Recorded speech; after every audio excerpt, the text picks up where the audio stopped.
the exchange rate depreciated in those 3 years by less than 5%. That was the lowest depreciation in the currency for 28 years. 28 years. That was the lowest depreciation of the currency. I think we went up, even after COVID, we didn't get that high a depreciation. But the biggest shock for the economy came in 2022. All hell was breaking loose in 2022. Inflation, 54% as at November 2022. Exchange rate had depreciated 54%. And of course, you could look at the fundamentals were in trouble at that time. You saw the fiscal deficit going up, you saw inflation going up, growth declining. And so for me, it wasn't surprising, if it was shocking, the extent to which the exchange rate went. So the point that we are making is that once the fundamentals weaken, you get it shown in the exchange rate. And this is why we have seen that recently, even though we're depreciating in November at 54%, this year the depreciation has been 18.6% so far, right? We're looking at about 18.6%. So you're looking at a situation this year. Why is the depreciation lower? Because the fundamentals have strengthened. Fiscal deficit is under 5%. We are running a primary surplus. Growth has gone up first quarter to 4.7%, higher than projected. The reserves are increasing, and the gold for oil program is helping. So as the fundamentals and inflation today is around 20%, so there's been a strengthening of the fundamentals, and you've also seen more relative exchange rate stability.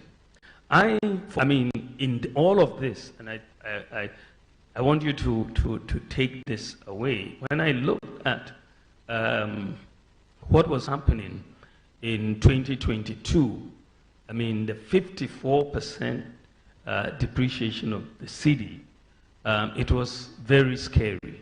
In fact, in 2022, this economy was on the verge of collapse, because you saw our reserves declining very steeply. The exchange rate was blowing up, inflation was up, and my worry at that time, frankly, was that I could see this country moving towards Sri Lanka. Sri Lanka was what was clearly in my mind at that time, because you saw protests in Sri Lanka. They had no fuel. Jumso was there. And when you saw the way our reserves were moving in 2022, we were heading right in that direction, that we were going to get queues on the street. We couldn't buy fuel. We couldn't pay for so many things. And it was in that context that I came up with two policies. One was the gold for oil policy and the gold purchase program of the Bank of Ghana. Because when I looked at it, sometimes when they say necessity is the mother of invention, because when I looked at it, we were headed for disaster, But I made the case. I looked at the numbers, and I said, well, how are we going to get foreign exchange to buy fuel? It is declining reserves. And then I looked at gold. I said, let's take a look at gold. I looked at the reserves of gold that we had, and it was 8.7 tons. 8.7. That is from independence to 2022. Our gold reserves were 8.7 tons. 8.7. When you looked at the US, they had 8,000 tons. in gold reserves. The UK, Germany, France, all above 2,000, 3,000 tons. And Ghana, the largest gold producer in Africa, had 8.7 tons. So I said this is something that we need to change. And so Ghana needs to start, because the thing about gold for us is that we don't have to export anything to get gold.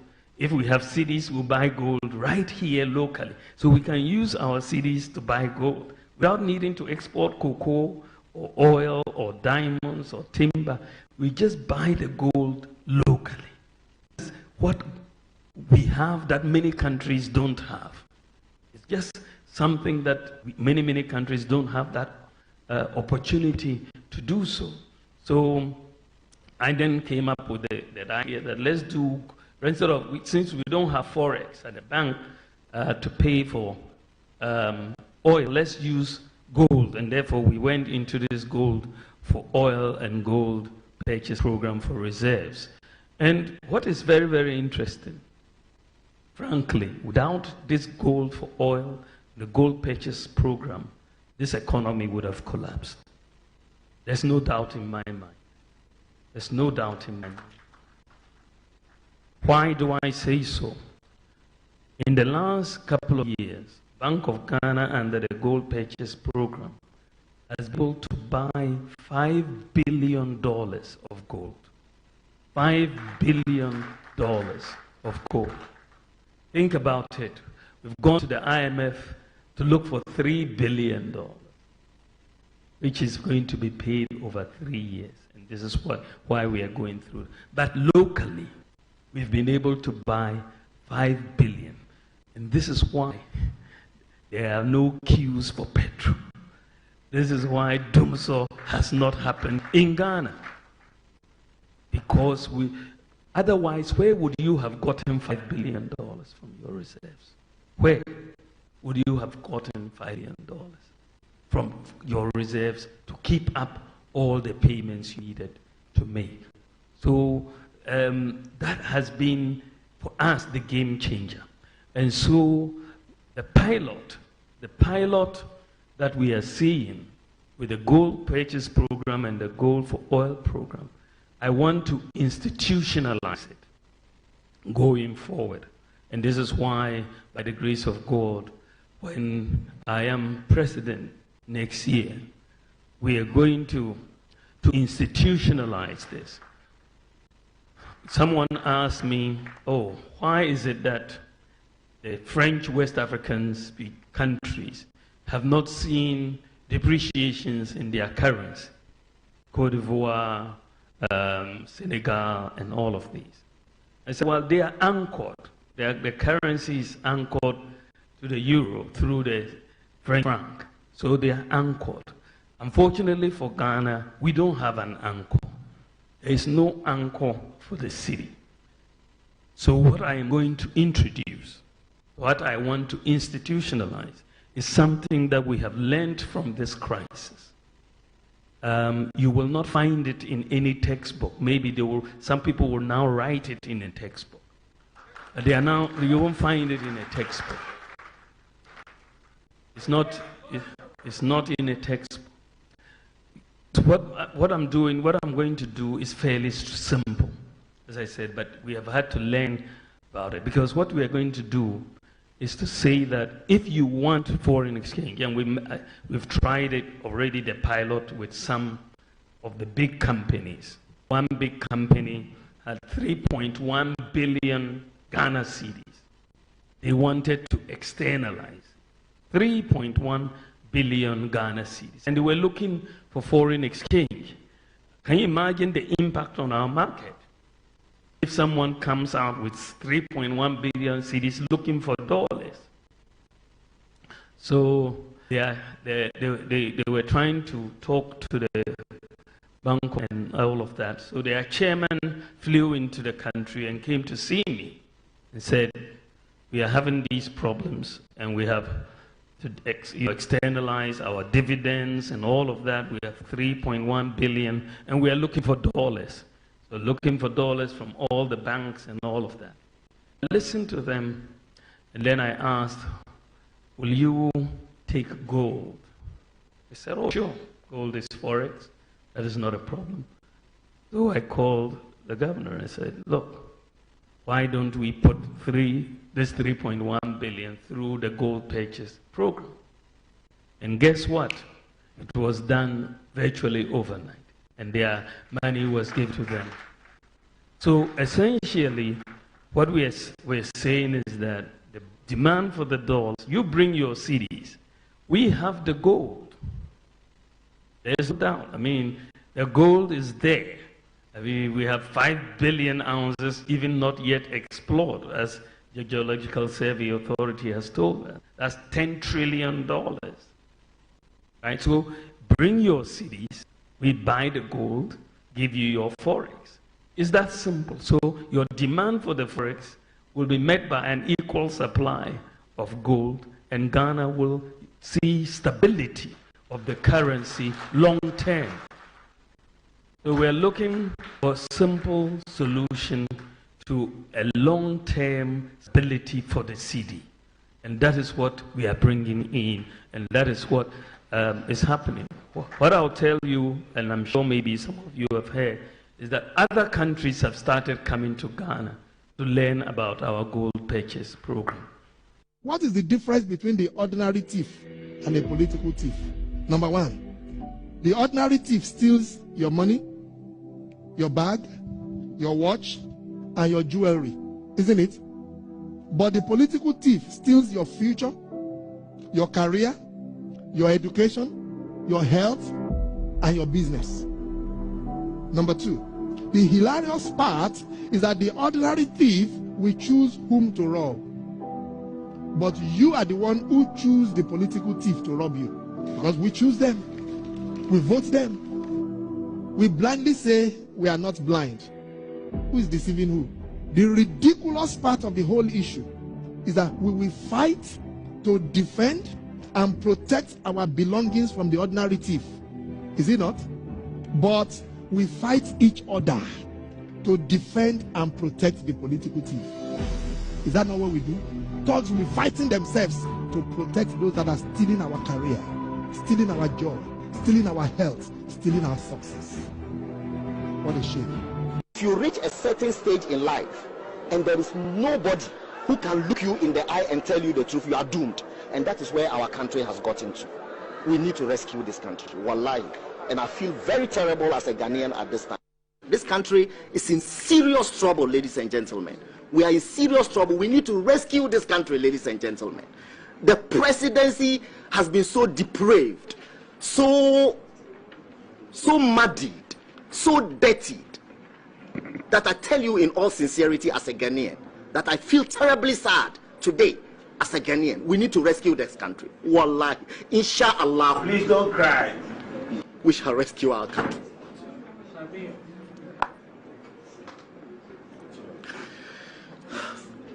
Government is broke, government is broke. But people are spending billions to go inside the government that is broke. Have you ever seen a minister who resigned because government is broke before? Government has no money. Have you ever seen a governor who said, ladies and gentlemen, when I was elected, I thought the government had money. Now I discover government has no money, I resign. Have you ever seen it? Government has no money, but they are bringing money out at election time. Where is that money coming from? So they are lying. What is happening is that there are two types of wicked people in government. Type 1, they eat current money. Any money they find in government, they will eat it. They are wicked about that one. There is type 2. Type 2, they eat current money and future money. They will say, my term will end next year. When I leave, how will I eat money? Let me borrow money now and borrow money of the future and eat it now.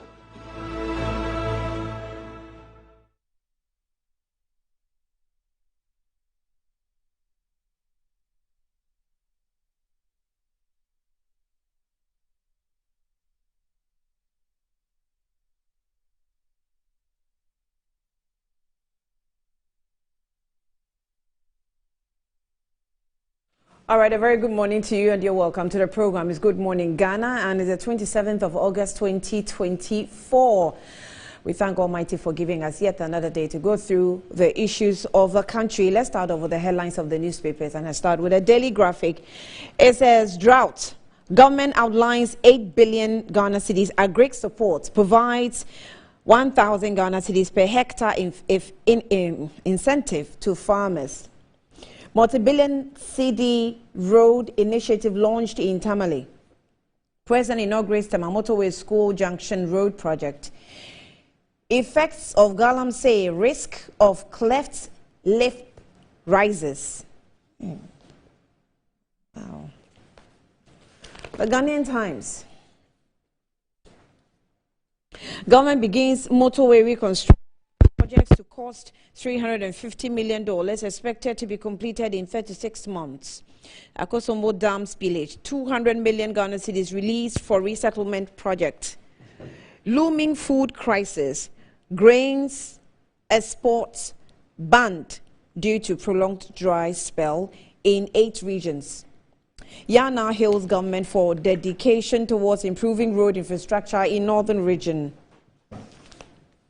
Daily Guide. We've achieved more than you.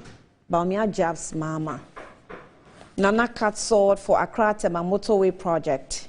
Government bans grain exports.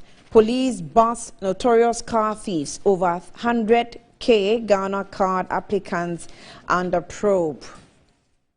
The New Crusading Guide. Government bans grain export to sustain local demand. Mama 24-hour economy proposal leaves tourism industry operators confused.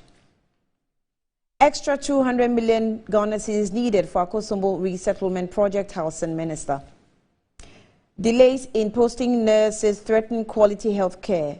Reverend Dr. Awuku Jampo. I've always been thinking about that. When you delay the posting of the nurses, I mean, do you also ensure that they renew their licenses and do all sorts of refresher courses and all that? Because sometimes they get really rusted. Well, top right corner, CDD, MFWA sue government over SML deal. The Inside newspaper, Abuakwa North Race, NDC's Ozzy sets to grab seat from MPP's Chief Buffalo. Mahama, he says Akufo-Addo Bawumia government, the biggest political scam in Ghana. Eye infection outbreak among children linked to human contact. Dr. Obinyako. Government urged to prioritize and boost herbal medicine industry. NPP has failed Ghanaians and must be voted out. Alhaji Jalali Yunusa tells NDC sympathizers in Hamburg. Nana Kwame Nansa installed as Nswam chief. The Daily Statesman. MIF records 100% profit increase in 2003. 8 billion Ghana cedis relief for farmers to mitigate effects of drought. President commissioned School Junction Motorway. NEIP Director, NDC's SME tax exemptions proposal not new. Daily Post. EC and MPP plot against NDC on voting day exposed, as 26 registered voters in Tamale South have their names transferred to Pusiga without their knowledge and consent. We had a number at 32 here at Metro TV. Eye infection outbreak among children linked to human contact. Dr. Obinyako. Mama to campaign in 7 constituencies in Accra, Greater Accra region today and tomorrow. The top right corner, Mahama's first 120-day social contract with the people of Ghana.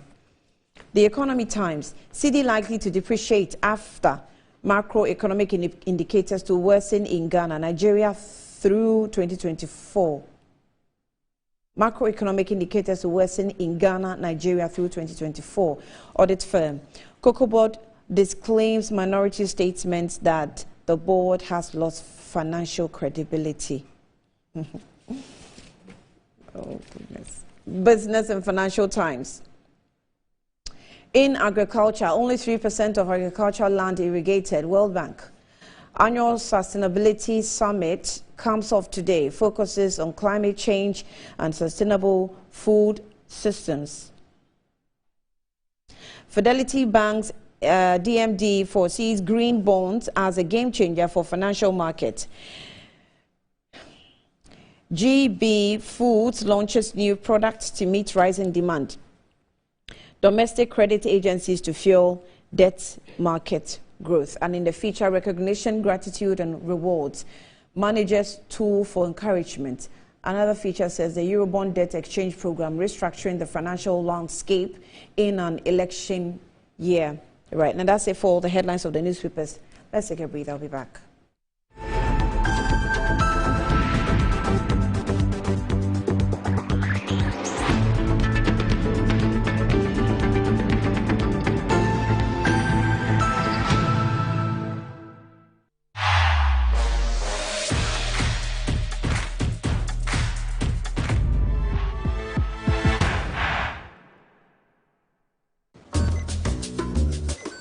Fiscal is showing his boss the efficient new technology they've installed.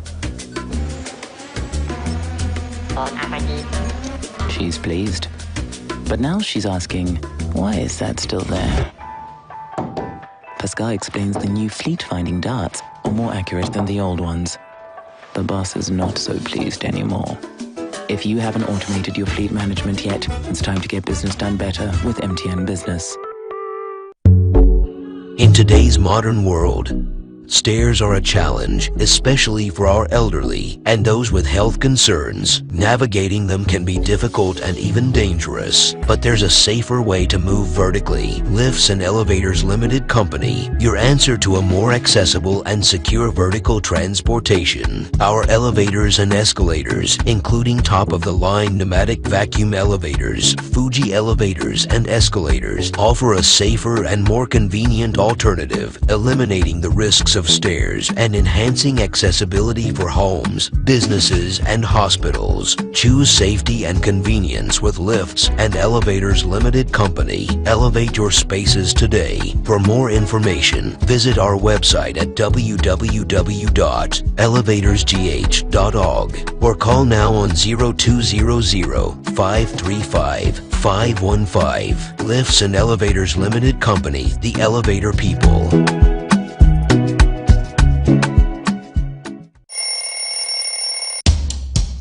Anti-cavity, gum protection, brighter teeth, and fresh breath.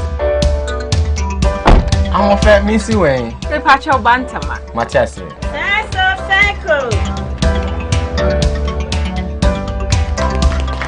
It's her smile, the fresh breath. Me, Judy said we used to Cal 360 toothpaste. Some kind. Cal 360 toothpaste. That's Kia. Cal 360 toothpaste. It's a gum protector. Onim jom kasan. Ile kosen. Cal 360 did the way. It's cool mint. Gives me fresh breath and your confidence booster. You will see so feeling kika when you know Cal 360 toothpaste. Happy smile. Cal 360 toothpaste, anti-cavity, gum protection, brighter teeth, and fresh breath. Cal, happy smile. This advert is FDA approved. Choose the perfect prize every week and stand to win your choice of exciting prizes. All to get more of what matters to you. Exclusive to Betway. Betway, get way more. Terms and conditions apply. Regulated by the Gaming Commission of Ghana. No under 18. Nominations are now open for the 8th edition of the prestigious Ghana Energy Awards until August 30th. Under the theme, the role of local content in building Ghana's energy sector. Categories for this year include the Energy Personality of the Year, CEO of the Year, Visionary Leadership Award, Local Content Legacy Achievement Award, Energy Company of the Year, Local Content Leadership Impact Award, Energy Think Tank of the Year, Rising Star, Energy Reporter of the Year, and many more. Visit www.GhanaEnergyAwards.com to nominate today. The Ghana Energy Awards is endorsed by the Ministry of Energy and the World Energy Council Ghana. Validation is done by Forbes Mazars Ghana. Media partners, Metro TV, Graphic News Plus. It's yet another grand edition of the most coveted award platform in Ghana's energy sector. For sponsorship inquiries, please call 030-3940-300. Ghana Energy Awards, 8 years of redefining excellence. Are you looking to own a prime piece of litigation-free land where you can put up your dream family home or your ideal getaway retreat within a luxurious estate? Then look no further. Welcome to Rehoboth Hills, where your dream of hassle-free land ownership comes to life. Acquire land devoid of multiple purchases, litigation, and land guard issues in a safe and secure gated community while enjoying the fabulous night view of Accra from the serene Ebri Mountains. Rehoboth Hills offers spacious plots that provide you with the ideal setting for your dream home and a valuable, safe investment for your future. The lands are located in the prime area of Ayarifa within our residential development Rehoboth Hills, overlooking the city of Accra and the Ebri Mountains. Our prices are very affordable and designed to fit your budget. We offer flexible payment terms, ensuring that you can invest in a valuable asset for the future. Contact us on 0244 764 499 or 0204-950-810 or visit our website at www.rehobothpropertiesgh.com. Rehoboth Properties, quality housing for all.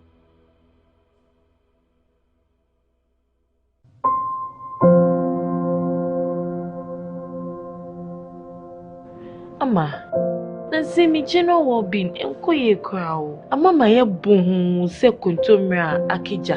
Nansi me hu se me nyo wasima kra. Ama me kunu me into kwankwa. Oh you right. Enye mo ko. Give us GC mixture and any capsules. Ah ye num boom. Enho asem na mo kana. E boa emma ene meme nyina. Ne ma wo ba ye obesima. Na be ma so aye be masima. Ya, we be boa wuku. Ama ne giant sa wo de hye ne botum. Na wanyinya na ninti sese ni oyi chokmo.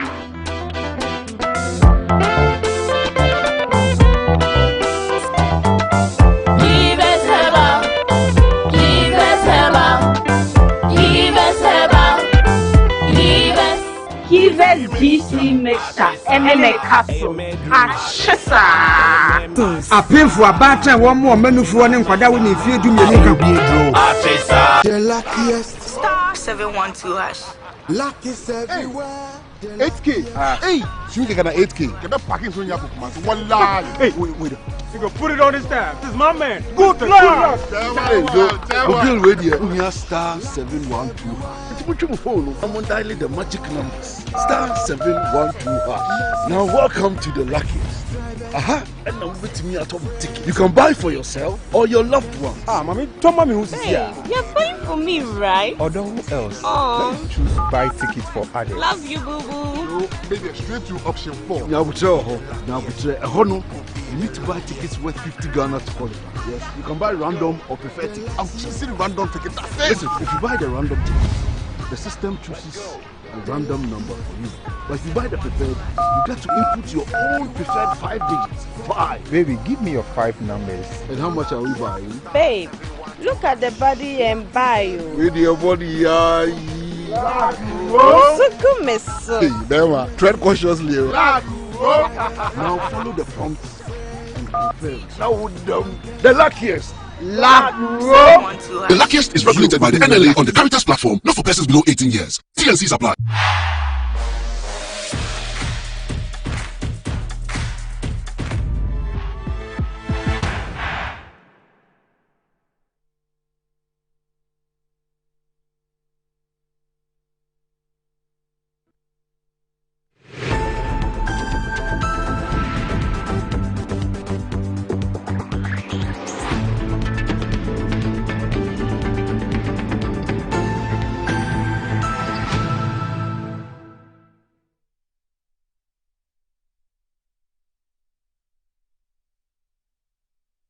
All right, welcome back to the program. And let me just take you through this before I introduce the guest. So, it's been an awesome journey with Momo and 15 years of ease, safety, and convenience. This is definitely worth celebrating. That's why the Momo at 50 Rewards is here with amazing cash prizes to say thank you. Send Momo or money to the MTN Momo user or make payments to an MTN Momo merchant at no cost whatsoever, only on Momo, that's MTN. So go on, download the My Momo app on App Store or Play Store to enjoy this. This Momo, it's everywhere you go. So just Momo it. Terms and conditions apply. Also, Kel 360 toothpaste saying if you're desperate for getting a toothpaste that's good for the whole family, please choose Kel 360 toothpaste. It's approved by the Food and Drugs Authority. Kel 360 toothpaste provides you and the family with an all-round dental protection throughout the day with freshness. Kel 360 toothpaste is good for kids, children, and adults. Let your family be proud when they step out by constantly using the Kel 360 toothpaste. So Kel 360 toothpaste also brightens the teeth, prevents cavity, and with Cool Mint gives you fresh breath throughout the day and protects the gum from decaying. For consistency and quality, Kel 360 toothpaste is the one for you. Kel 360 toothpaste, another product from Samara Company Limited, producers of Sasso, and is available on all markets, malls, and provision shops. Call them on 0246864798. Kel 360 toothpaste, happy smile. Now, enjoying the fruits of your labor is as important as enjoying the mansions of your labor as well. So the pains of climbing stairs when not exercising could be challenging for all ages. But worry no more. Lift and elevators have got you covered with the best portable American pneumatic vacuum elevator on the market today. It's simple, self-supported elevator for both homes and offices, and guess what? It can lift your goods as well. So wheelchairs can be fitted in, and they come in 3 custom-made modules. It is affordable and can be installed within 3 days. So Lift and Elevator is also located at Sakumono. Call them on 020-535-515 or send them an email to elevators@gmail.com for consultations and your best solutions. Right. So we're expecting Dr. Frank Babano from the MPP. He's an economist and head of research of the Dankwa Institute, but it's not in yet. But are you doctor yet? No. You want me to finish? Okay. Anyway, I have some good news for you. You do? Yesterday, one of the publications was accepted. So oh, that's nice. Is that very soon? Gradually. You'll be doctor. It's been 4 years of hell. I mean, I hope. It's been 4 years of hell. Hey, so soon? 4 years. Oh wow. Amazing. I should have started with you. I tell you, it's very difficult, but I think I'm almost there. Yeah. With the acceptance of 2 publications. Yeah. Means 2 publications or 1? 2. 2 now. 2. The requirement is 1, so I've done 2. I have 2 more in the system. Then it's assured. My target is 4, so I think I'll make it. You're aiming high, always aiming higher. It's not easy. It's been difficult. I mean, at times that you feel like you should give up, but I think I'll make it. You'll make it. I think so. By the grace of God, I'll make it. I can assure you, a lot of Ghanaians believe you will make it. I will. From where the news I got yesterday, I mean, I felt very relieved. Yeah. Because you send it, it's rejected. You send it, it's rejected. Then it comes, make this comment, do that comment. Finally, one of the top-rated journals is indicated that I've accepted the second paper. So I think I'm almost there. It's not easy, but I think I'll make it. Yes, congratulations, congratulations. Our Member of Parliament for Yapik Soul constituency is John Abdullahi Jinapo, and he's already here with us. He's also the ranking member for Mines and Energy Committee, right? Yes, I'm the ranking member. For Finance as well? No. I'm a member of the Finance Committee of Parliament. Isaac Adongo is the ranking. Okay. I'm the ranking member on the Energy Committee. No more Mines and Energy. Oh, it's now the energy. New standing of the rest is decoupled mining from energy. So is I'm it now a good thing? Well, the truth is that in most countries, the mining sector and the energy sector are one, especially petroleum, because they are all in the extractive industry. And when you take the petroleum sector and the mining sector, they're virtually the same in terms of local content, in terms of environmental issues, mining, what you call exploration in the petroleum sector. I think in the mining sector, they have a term that is also similar to exploration. I think they have reconnaissance or something. Reconnaissance. Yes, reconnaissance license too. So then you do an appraisal following your initial reconnaissance or exploration. It's the same in the petroleum sector. Yeah. Then you have a development plan in the petroleum sector. It's almost the same in the mining sector. Then the environmental laws, local content laws, and everything. So in most advanced countries, you would have both petroleum and the mining sector together as one. But I think that Ghana's system is quite unique, so it's good. How unique is it? Are you overwhelmed? No.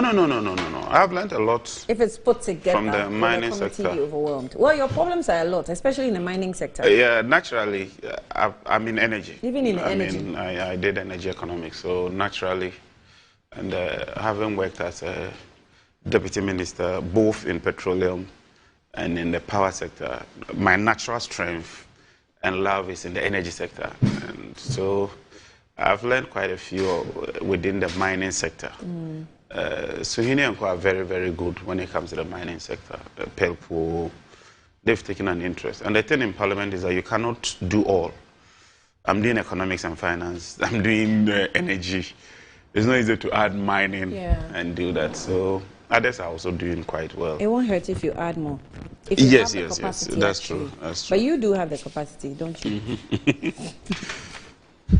Our problems are a lot. Yesterday I was watching TV. How are you? I'm well. Good. Savannah, you're welcome. Thank you, Annie. Why? There was traffic? Serious traffic. You know, because that stretch, they are constructing the road, so they keep blocking most of the bypasses. So I got myself stuck in one of the blockade. Oh, sorry about that. Yeah. I was watching, I chanced upon some Big Brother program yesterday, and the housemates had been given a task to do, and they were making, I think they were choosing amongst the options they had. And then one of them mentioned that, oh no, I don't think Ghana has a water problem. He made me change the channel to something else. Because I was wondering, I'm like, well, maybe it's good that people have good reports about us, or good overview about what the country really looks like. But if your standard is high, your standard is high. It's as simple as that.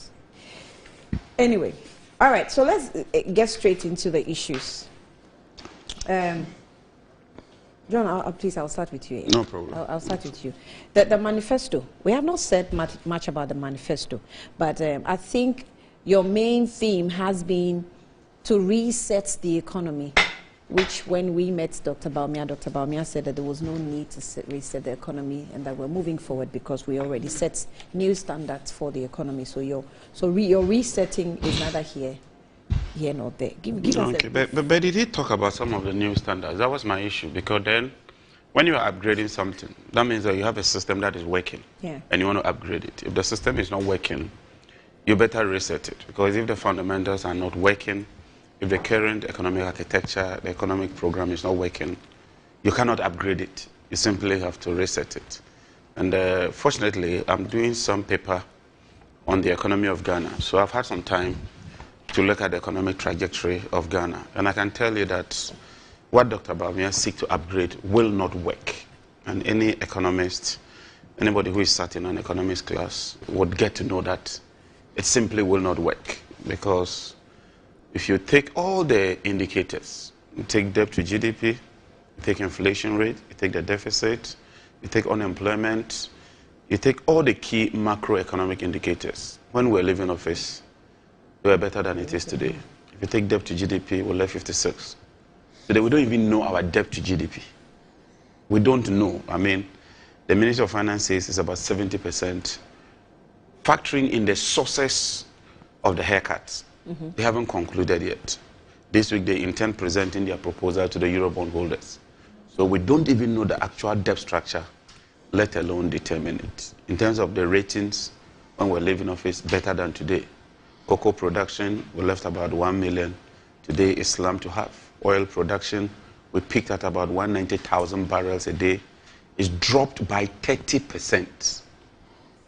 Oil production, 30%. If you take inflation, we're at 15%. Today it's at 20%. If you take the policy rate, because the policy rate is what anchors the monetary policy. The policy rate determines how Bank of Ghana on-lends to other banking sector players, which has a cascading effect onto the final consumer. terrible. If you take the lending rate itself, terrible. If you take unemployment, we've moved from 8% to 14%.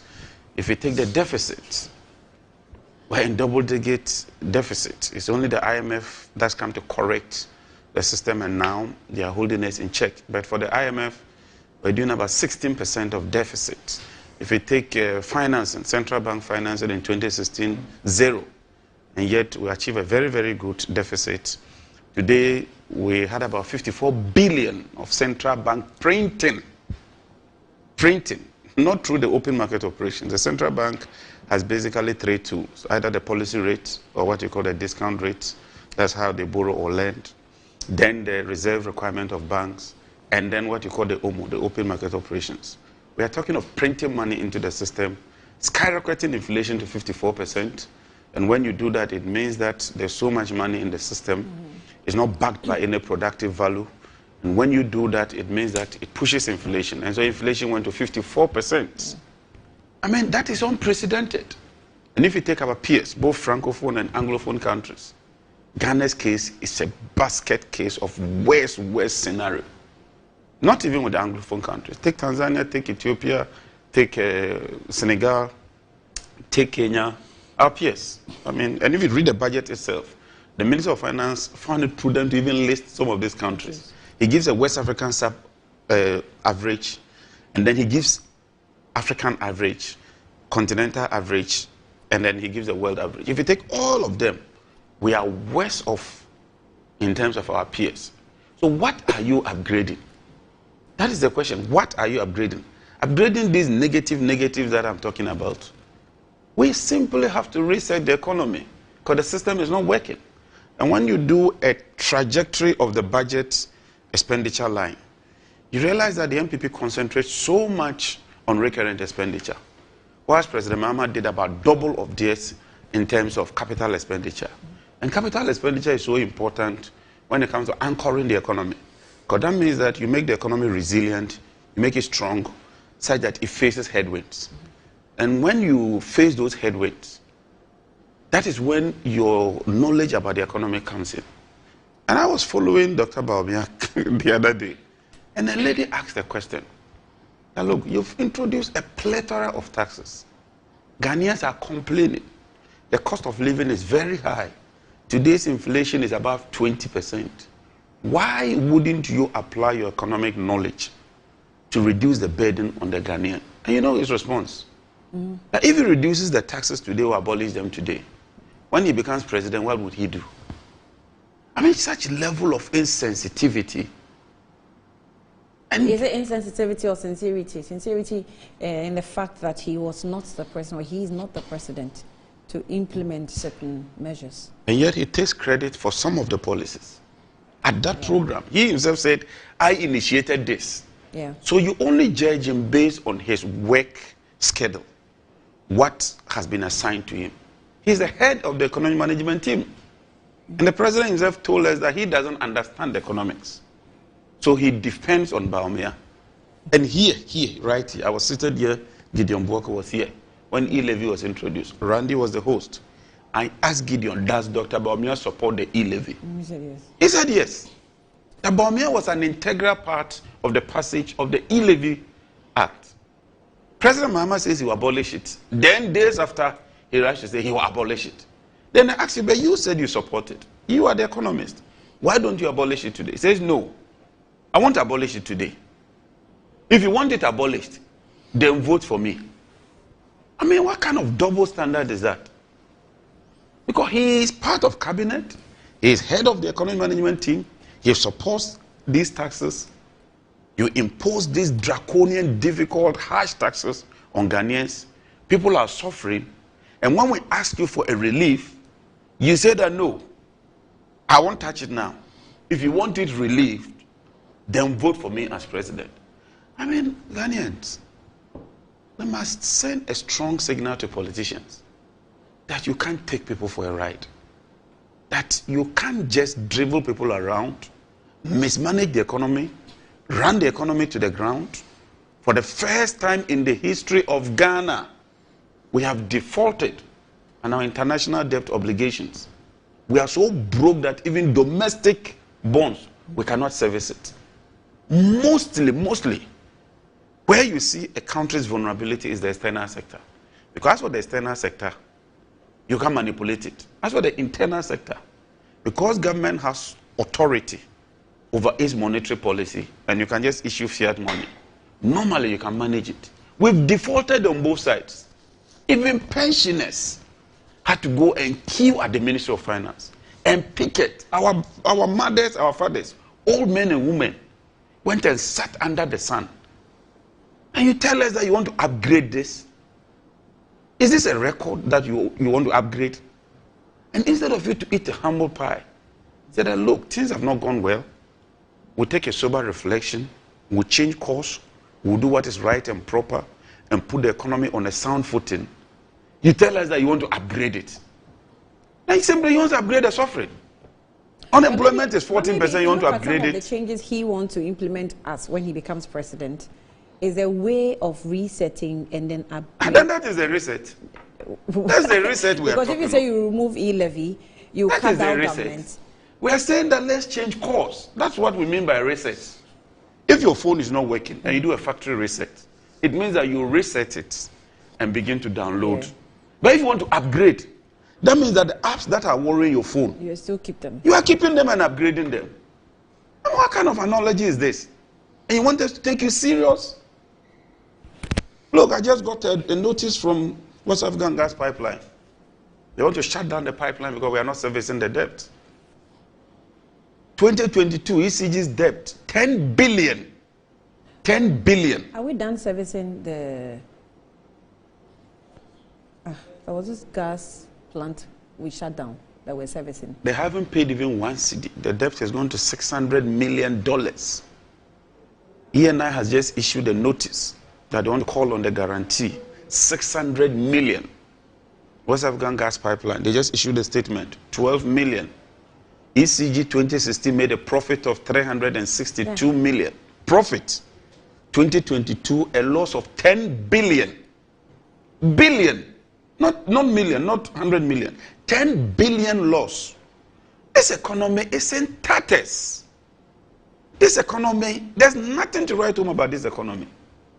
And the same man who superintended over this mess, over this rot, that is put this country in this quagmire, he says that he wants to upgrade. Give us a break. Look, give us a break. Enough of the rhetoric. You saw how he was struggling. You saw how you could tell that, look, the man was fumbling because he is the head of the economic management team. He told us that he's arrested the exchange rate. And in 2019, not 2020, before COVID, the cedi depreciated by almost 14%. So this so-called COVID story, go and look at the fundamentals in 2019. The deficit was almost in twin digits. We were just doing below the line, above the line. We had issues with them.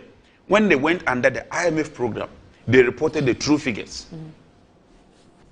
So they were just deceiving us. Everything was on deception. The debt kept rising. And we told them, as of 2019, the debt was going over 70%. Watch it. Dr. Bamia said, we don't read. I'm not talking COVID, though. I'm saying before COVID. I'm doing before COVID analysis. The construction sector, negative. The manufacturing sector, negative.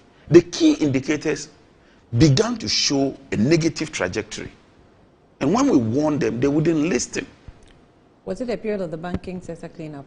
Banking sector was 2017, 18. I'm talking of end of 2019. End of 2019, when there are real policies. Because normally, in economic policies, there's always what doctor likes most, a transmission mechanism. If you implement a policy today, you normally might not feel the... Yeah, he likes, I was watching he likes the transmission. And it's true. I mean, if you implement a policy today, you might not feel the effect immediately. Yes. And that's why when you are doing economic analysis, you look at dynamic model. Because dynamic model then says that what happened yesterday and how does it affect today. So by 2019, their real policies began to show. 2017, they couldn't have taken credit for everything. Because even the budget was read in March. It takes time to implement the policies you spend.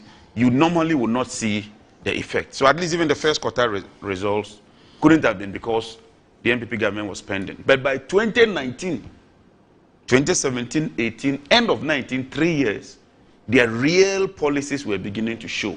Because they were over borrowing. In all President Mohammed's time, including President Mills, we borrowed 3.75 billion of Eurobond. President Akufo-Addo alone borrowed about 11 billion. And so when you borrow like 3 billion and you put it in an economy such as Ghana, immediately your currency stabilizes because you've brought in so much foreign currency. But over time, you begin to service that facility, which means that even if you do what they did with Franklin Templeton, where they converted the Eurobond into cedis and paying 19.5% on $2.5 billion equivalent, when they take that cedis, it's of no value to them. They will go to the banking sector and demand foreign exchange to repatriate. And so you begin to see the effect on the economy. So my point is simple. And look, it's not just myself. Those who created the mess, those who brought us in this quagmire, cannot be trusted to resolve that problem. Let them go home. Let them reflect over their incompetence. Let them reflect over their mismanagement. Let them learn some lessons in opposition so that next time, when they have the slightest opportunity to administer the governance of this country, they will take us serious. But to think that you can use jargons, you can use phraseology, terminology to deceive us and tell us that you want to upgrade this current economic mess, it leaves much to be desired. That man is not fit for office. Dr. Bawumia has shown his true color as an economist. There's a lot you can learn from the textbook, but there's a lot more you learn on the field. There's practicality. In a complete and total mess, we cannot continue on this trajectory, and we cannot upgrade this current economic scenario that we find ourselves. It will not work. Are you not resetting? Are you not attempting to reset before upgrade? Thank you very much, Annie, and I want to say a very good morning to Honorable and also a very good morning to your listeners. Yes, Annie, I have listened to Honorable and I've also listened to the MDC as a party. I've listened to its flag bearer, the former President, His Excellency John Dramani Mahama, preach the reset message. And if, like Honorable rightly said, if you are a lover of economics and you're also a fan of data, then it leaves much room of worry, especially when you have someone like former President John Dramani Mahama talk about resetting the Ghanaian economy. And I mean, why do I say so? And I love it so much that Honorable gave practical experiences, and so that makes the conversation even better. Now, I would like to start from where Honorable ended. Honorable spoke about borrowing in terms of the Eurobond. I mean, one of the most fundamental things that every financial analyst will tell you, Annie, about borrowing is not necessarily the quantum of the amount, but however, there are two critical things. One is the tenor, and two is the coupon rate. Now, the tenor has to do with the number of years that you have to pay up that particular amount. And the next most important thing has to do with the coupon rate. In plain language, the interest rate that is being charged on that bond that is being issued. Now, Annie, if I would want to take you through the data, in 2007, Ghana issued its first Eurobond under former President John Agyekum Kufuor, and practically that Eurobond was to build the Bui Dam, was also to settle the ECG debt, was also for VRA and to invest in its activity. So basically that amount of money was raised for that, Annie. And this was a 10-year tenor and with a coupon rate of 8.5%, Annie. Now, between... That's on admission that we actually had a debt problem, power debt problem at the time. At that time, yeah. So I'll come to that as well. Okay. Yeah.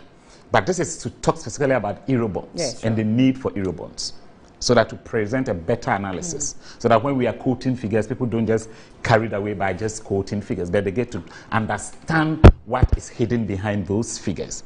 So, and between 2008 to 2012, Ghana didn't go to the Eurobond market. That is a fact. Now, between 2013 to 2016, where former President John Dramani Mahama became president, each of that year, Ghana went to the Eurobond markets. Each of that year. Now, Annie, what is interesting about this Eurobonds that we went was that I spoke about the tenor, the number of years. All these borrowing was done on short term, meaning that Ghana did not have enough fiscal room. Doc, I'm sorry, I'm not interjecting. To be able to operate. In fact, in 2013 it was 10 years. Yes. In 2014 it was 10 years. In 2015 it was. So I will tell you what we have borrowed and the years that we have. No, I'm doing an analysis. Okay. Are you comparing the terms to the previous terms? Of course, yeah. Okay. So now in 2016, we were under an IMF program. The NDC went to the Eurobond market, issued an Eurobond for 6 years. Now, what is even interesting here, Annie, that I talked about is the coupon rate. Now, in 2015, Ghana went to the Eurobond market and had its highest coupon rate ever of 10.75%. In fact, what is very instructive about this is that at the same period, a country like Ivory Coast that had previously defaulted on servicing its debt went to the same market and raised an Eurobond of about 6%. That is what is instructive about this, Annie. So in terms of the tenor and in terms of the coupon rate, if we are talking about today, we are talking about debt stress. In fact, I can say on all authority and with all clarity that the NDC is one of the major reasons why Ghana found itself in where we find us. Annie, if you quickly take a look at the Eurobonds that were issued under the NPP government, Annie, now let me give you an example, Annie. In May 2008, the NPP issued an Eurobond of a tenor of 30 years. 30 years, Annie, in 2018, May 2018, with a coupon rate of 8.6%. 30 years, at the same time, with a coupon rate of 8.6%, Annie. So this tells you that, yes, the NPP has issued an Eurobond, all right. I don't dispute that fact that Honorable is saying. However, in terms of having that fiscal space to be able to repay the money, the NPP actually negotiated for Ghana to have a fiscal space, a room of not less than 20-something years. And at the same time, the rate, the interest that is supposed to be paid on this amount, again, the NPP's rate of 8.6% compared to 10.75% is far lower, Annie. Now, that is with the Eurobond, Annie. Let me go back to Honorable spoke about the record of the NDC and former President John Dramani Mahama. And I liked it so much, Annie. You see, it is also instructive for us to know where we are coming from, Annie. And he spoke about debt to GDP ratio. And I love it so much when he spoke about it.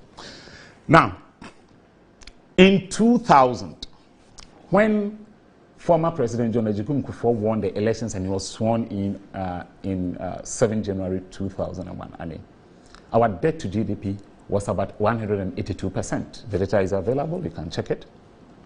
182%, Annie. Now, when former President John Ejikun Kufuor was leaving office in 2008, that is December 2008, our debt to GDP was actually 32%. In fact, if you are taking the dollar equivalent of that, that was about 8.07 billion American dollars. Now, if you move fast forward from 2009 to 2012, Annie, in fact, in 2012, our debt to GDP was less than 50%. And that is a fact.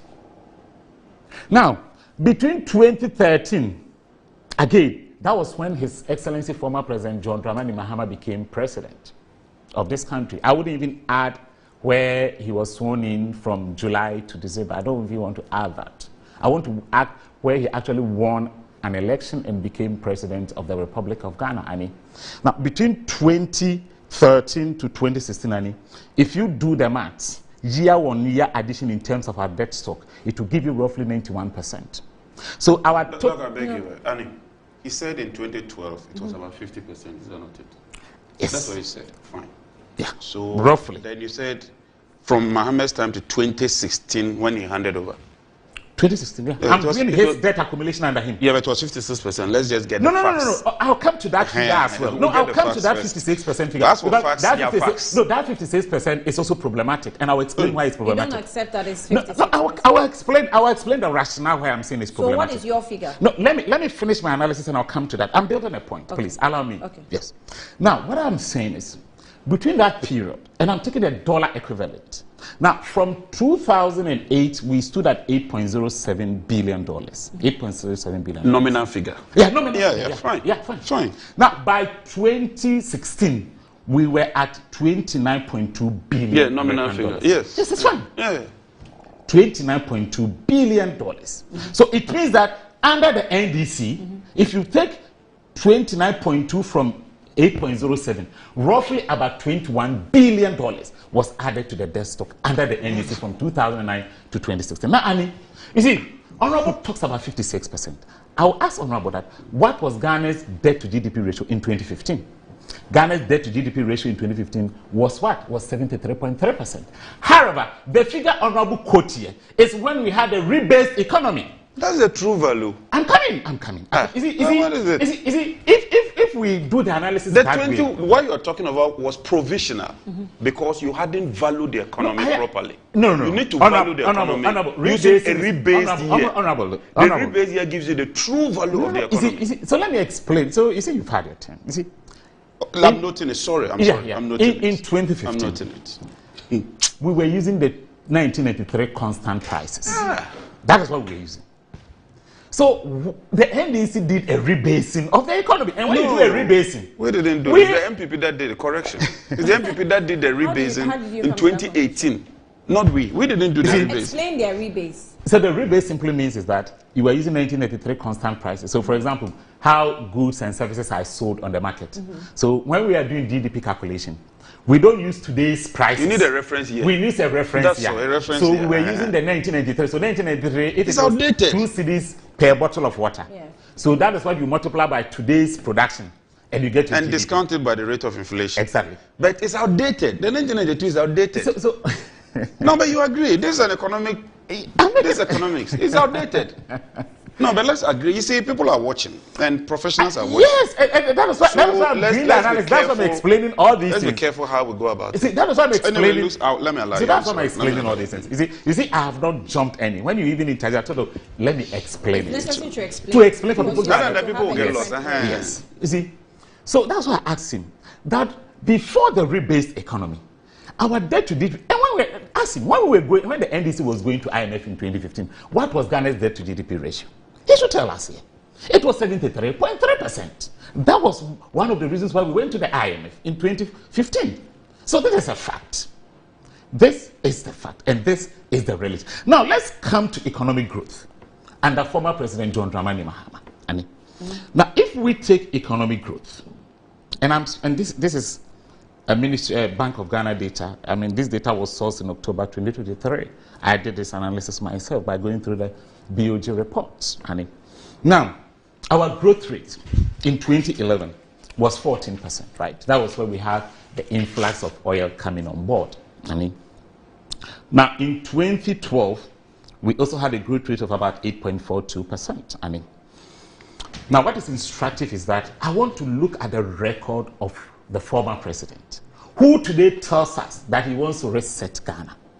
And we can only measure his words by his performance to indeed understand that if this is a man who can reset Ghana, and if indeed he wants to reset Ghana, where is he going to reset us to? And the data will show here. Now, and in 2013, Ghana's growth rate was 7.24%. That was in 2013. Now, by 2014, Ghana's growth rate had taken a downhill, to 2.86%. Watch it. From 7.2% in 2013 to 2.86% in 2014. In 2015, we sank further to 2.36% 2.12% in 2015. This is the record of the former president, His Excellency John Dramani Mahama, when he talks about growing the economy of Ghana. In fact, the only place that you can give him credit, honey, and I'm saying give him credit on this figure, is when we had a growth rate of 3.37% in 2016. And honey, under all these circumstances that I've outlined here from 2015 to 2016, we were under an IMF program. So if indeed people make the argument that it's because of the IMF that Ghana's economy has turned around, the question that one will ask, and allow it, Honorable say we should do an intellectual debate because professionals are watching us. In 2015, the growth rate was what? The Ministry of Finance data here is 3.37%. So that's approximately 3.4% if you run the figure. 2016. 2016. Yeah, 2016. Let me pull the data. Yeah, pull the data. This is what I have. This is from the BOD. Yeah, this is what I have from the BOD.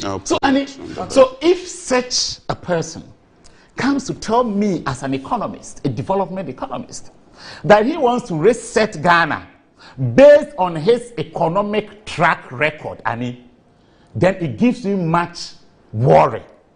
Because this is his record when it comes to growing the economy. So if indeed this man wants to reset our economy today, which for the first half has grown about 4.7%, then it becomes a scary statement. Now let's go to inflation. And I love it. Honorable talked about inflation. And I mean, there won't be any excuses here.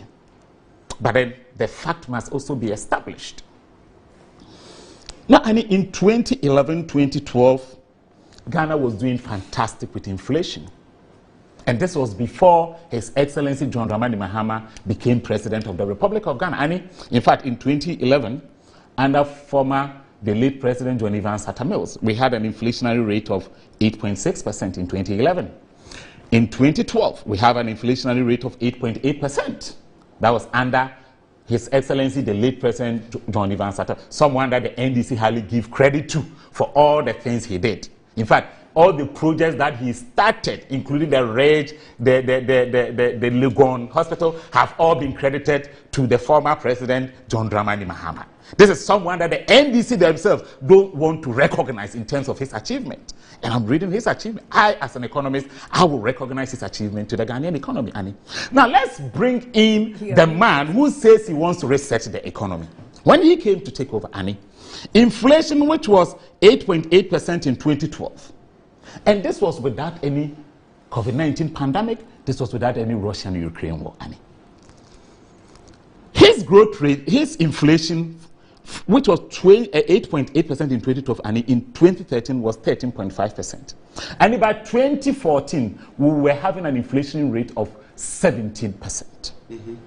In 2015, we were having an inflation rate of 17.7%.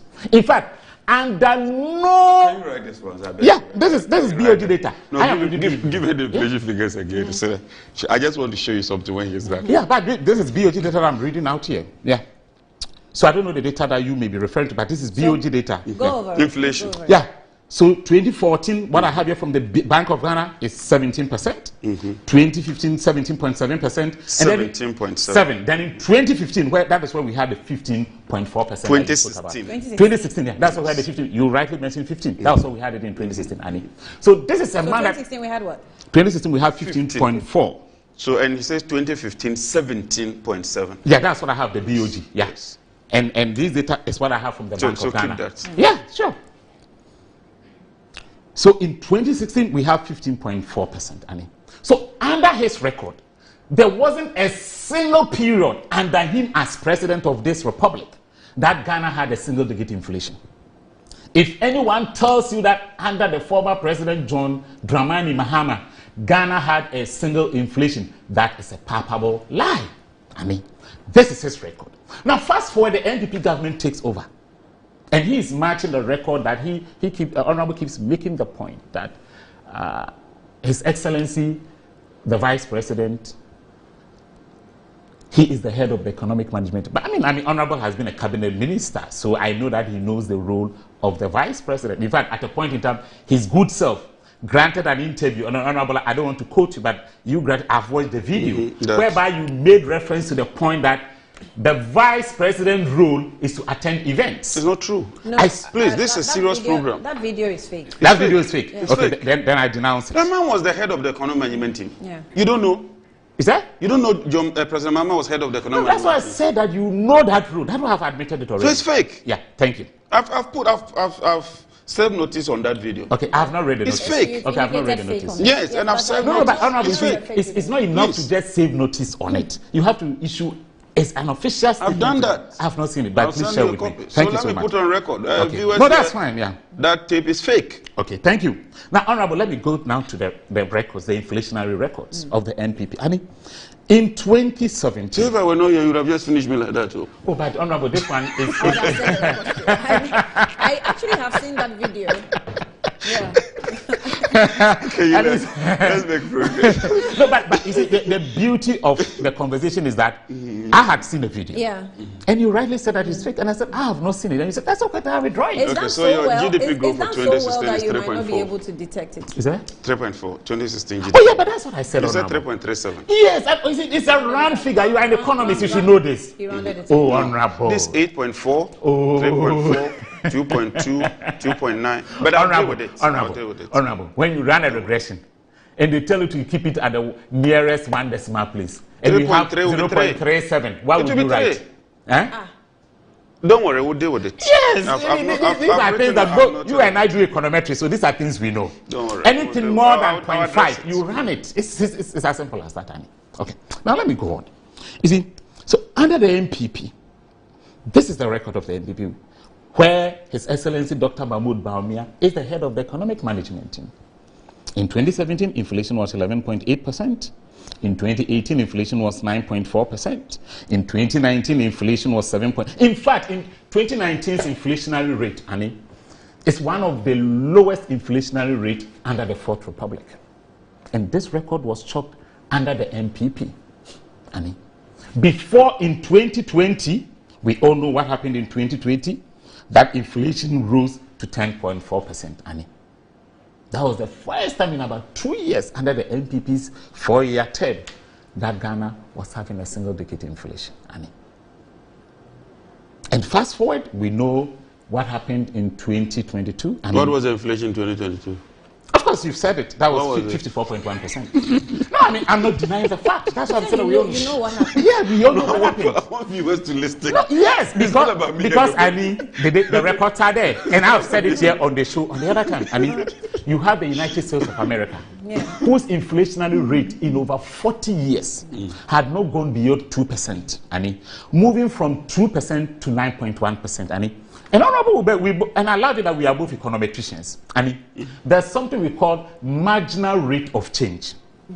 I mean, that is in real terms. I mean, if you have a country like US having an inflation rate of less than 2%, I mean, moving to 9%, I mean, let's do the percentage changes. I mean, take 2 from 9, 7, and divide by the base year rate, which is 2, and times by 100. I mean, and it will give you the marginal rate of change, Annie, which is more than about 500% change in terms of inflationary rate in the US, just within a period of 6 months. And we are talking about the strongest and the biggest economy in the world, Annie. At the same time, the United Kingdom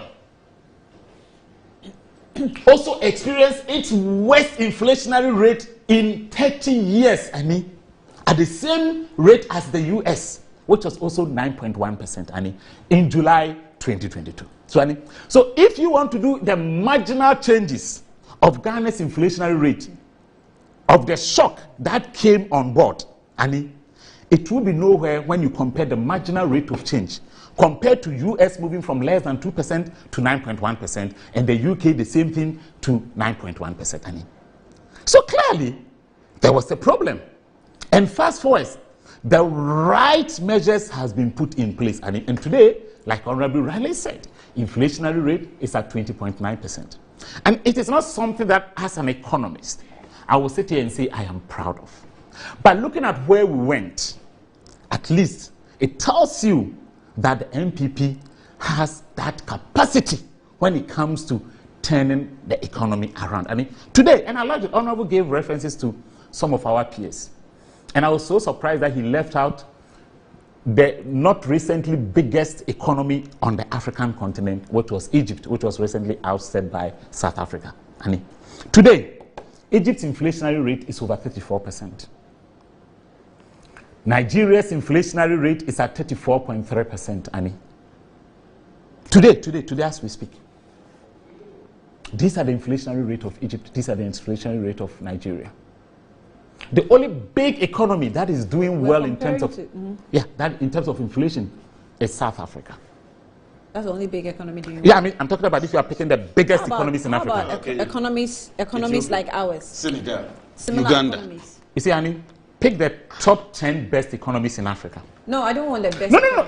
I want the ones that the are like pass-through effect is that's what the other day I was explaining the transmission mechanism that Honorable spoke about. You see, I have, as a monetary economist, I have challenge. When you compare a country that operates a pegged exchange rate regime to a country that operates a floating exchange rate regime, because that's why I spoke about the pass-through effect. The pass-through effects are different, and Honorable knows this as a fact. And because the pass-through effects are different, the inflationary pressures among a pegged exchange rate economy and a floating exchange rate economy can never be compared. The Honorable knows that this is basic monetary economics. Dr. Bamia didn't know that when he compared us to articles. Well, I'm not aware of that. What did he say? You're not aware. Yeah, you see, I am speaking as a monetary economist. So I have a challenge. Yes, but I am speaking in praises of him, and I'm saying he's used a scenario where he compared Ghana to Ivory Coast. On what basis? On which record? Was it inflation? Yes. Really? Yes. Well, I'll find that and look into it. No, I've pulled the figures from the Bank of Ghana. Okay. Let him finish. Yeah. When is that? Yeah. So, Annie, if we are talking about the record of the former president who says he wants to reset Ghana, then clearly on this data, Ghanaians have a cause to worry. And in fact, these data provides grounds that whatever that he says should be treated with the slightest contempt that it deserves. That Ghanaians shouldn't even pay attention to him. Now, first of all, Nani, my candidate, His Excellency Dr. Alhaji Mahmoud Bawumia, has said that Ghana over the years has been through turmoil, Annie, and not just today, since independence, Annie. In fact, Ghana recorded its first fiscal deficit in 1959, 2 years after independence. And this is a published document. This is not BOG or Ministry of Finance data. This is a published document that I have a copy I'll share with you after the show, which is published at the Oxford Library. Published work, 1959. That was why Ghana experienced its fiscal deficit, meaning that our tax revenue was less than our total expenditure. And this was just 2 years after independence. So, Annie, if you look at the economic literature, it clearly tells you that since independence, we haven't done much when it comes to the fiscal regime. In other words, broadening the tax base. And it's one of the reasons why years upon years, we've had to get central bank and most especially go out to borrow. Because anytime you have a fiscal deficit, you may, as a government, you may have two options. Either your central bank finance it for you, and obviously this is something that has been done on several instances, and I want to just pull the records for you for the sake of record's sake to talk about central bank financing to administrations in Ghana. Just a minute, let me just pull this data for you, Annie. This is domestic financing sources 2011 to 2017, Annie, to government expenditure. And in 2011, central bank financing to government was 32.8%, representing about 1.169 billion Ghana cedis. And in 2012, central bank financing was 16%. And later, this figure was 1.067.4 billion Ghana cedis. In 2013, central bank financing to government was 30.5%. So when people talk about the fact that central bank has financed the government, I mean, the picture I want to paint here is that this is not the first time that the central bank or the Bank of Ghana is lending support to any government in power. What does that mean? So it makes you right? It doesn't make me right. But you see, the notion is being painted out there that this is the first time that any government is receiving financing. No. From Breaching the law. No. That's what we said. Say breaching the law on central bank finance. I agree. Now I'm coming. That's what we're talking about. And I'll come to why that law might have been breached. You see, Honorable... Might have been breached. Yes. What is breached? No, it's not, because no, Annie, I am speaking as an economist, not a lawyer. No, it is breached. No. In economic... No, but economists, you know what is said in Parliament. You know what is required. So allow me to provide my explanation why. You see, Annie, there is a publication by the Swiss Business School when COVID-19 came and the Russian-Ukraine war came. And the publication argues on this basis that you are making this point. That was what the publication was arguing. And this is a published work. It was arguing that in... On the legal requirements. No, I'm coming. I will give you the argument. Okay. It says that in terms of economic stress, central banks should be judged solely on their core mandate. In accordance with law. I am not a lawyer, I'm an economist. Now, what is the core mandate? I will explain why. I'm not justifying that. I didn't read that publication. No, I will share with you. I have copies. I will share. Yeah, so that's why. So I will share with you. The publication recognizes the legal regime of the country. No. So I'll come and explain why the publication argues. And this is not just Ghana. This is central banks across the world. That was how the publication. And this is a published peer-reviewed paper. I don't understand what it means to be peer-reviewed. You're right? Now, it says that central banks should be judged on their core mandate, Annie. Now, I ask you, I'm not a lawyer. You are a lawyer. I'm not a lawyer. Okay, fine. I'm not an economist. Okay, excellent. Maybe Honorable might be a lawyer. Take the act to state that established the central bank. And tell me that, what is the core mandate of the central bank? Monetary policy. No! The core mandate of Ghana's central bank is to ensure economic stability. No, let me read their act for you. That's the core mandate is found in their act. So you go, let me pull the act for you. Is to establish economic stability. And it establishes economic stability through the use of monetary policy. Right? That is what the central bank is supposed to do. Because any monetary policy is supposed to what? To bring economic stability. Right? So that is it. You still want to read it? I'll read it. But I've said it. I've explained it here. Read it for you. And you have admitted I have a point. No, you're wrong. But you finish. So, Honorable, let me ask you a question. What does monetary policy does in an economy? Monetary policy is to ensure economic stability. Basically, that's what it does. The first thing about Ghana's monetary policy is inflation targeting. What does inflation targeting do? Inflation targeting means that you should be within a band of inflation of plus or minus 2. And they set 8. So you can do 6 up to 12, up to 10. When you choose the 8. So your core issue is inflation targeting. No. That's the central bank. Let me tell you. Did they achieve that? As a monetarist. It's simple. The long-term reason for monetary policy is to ensure economic stability.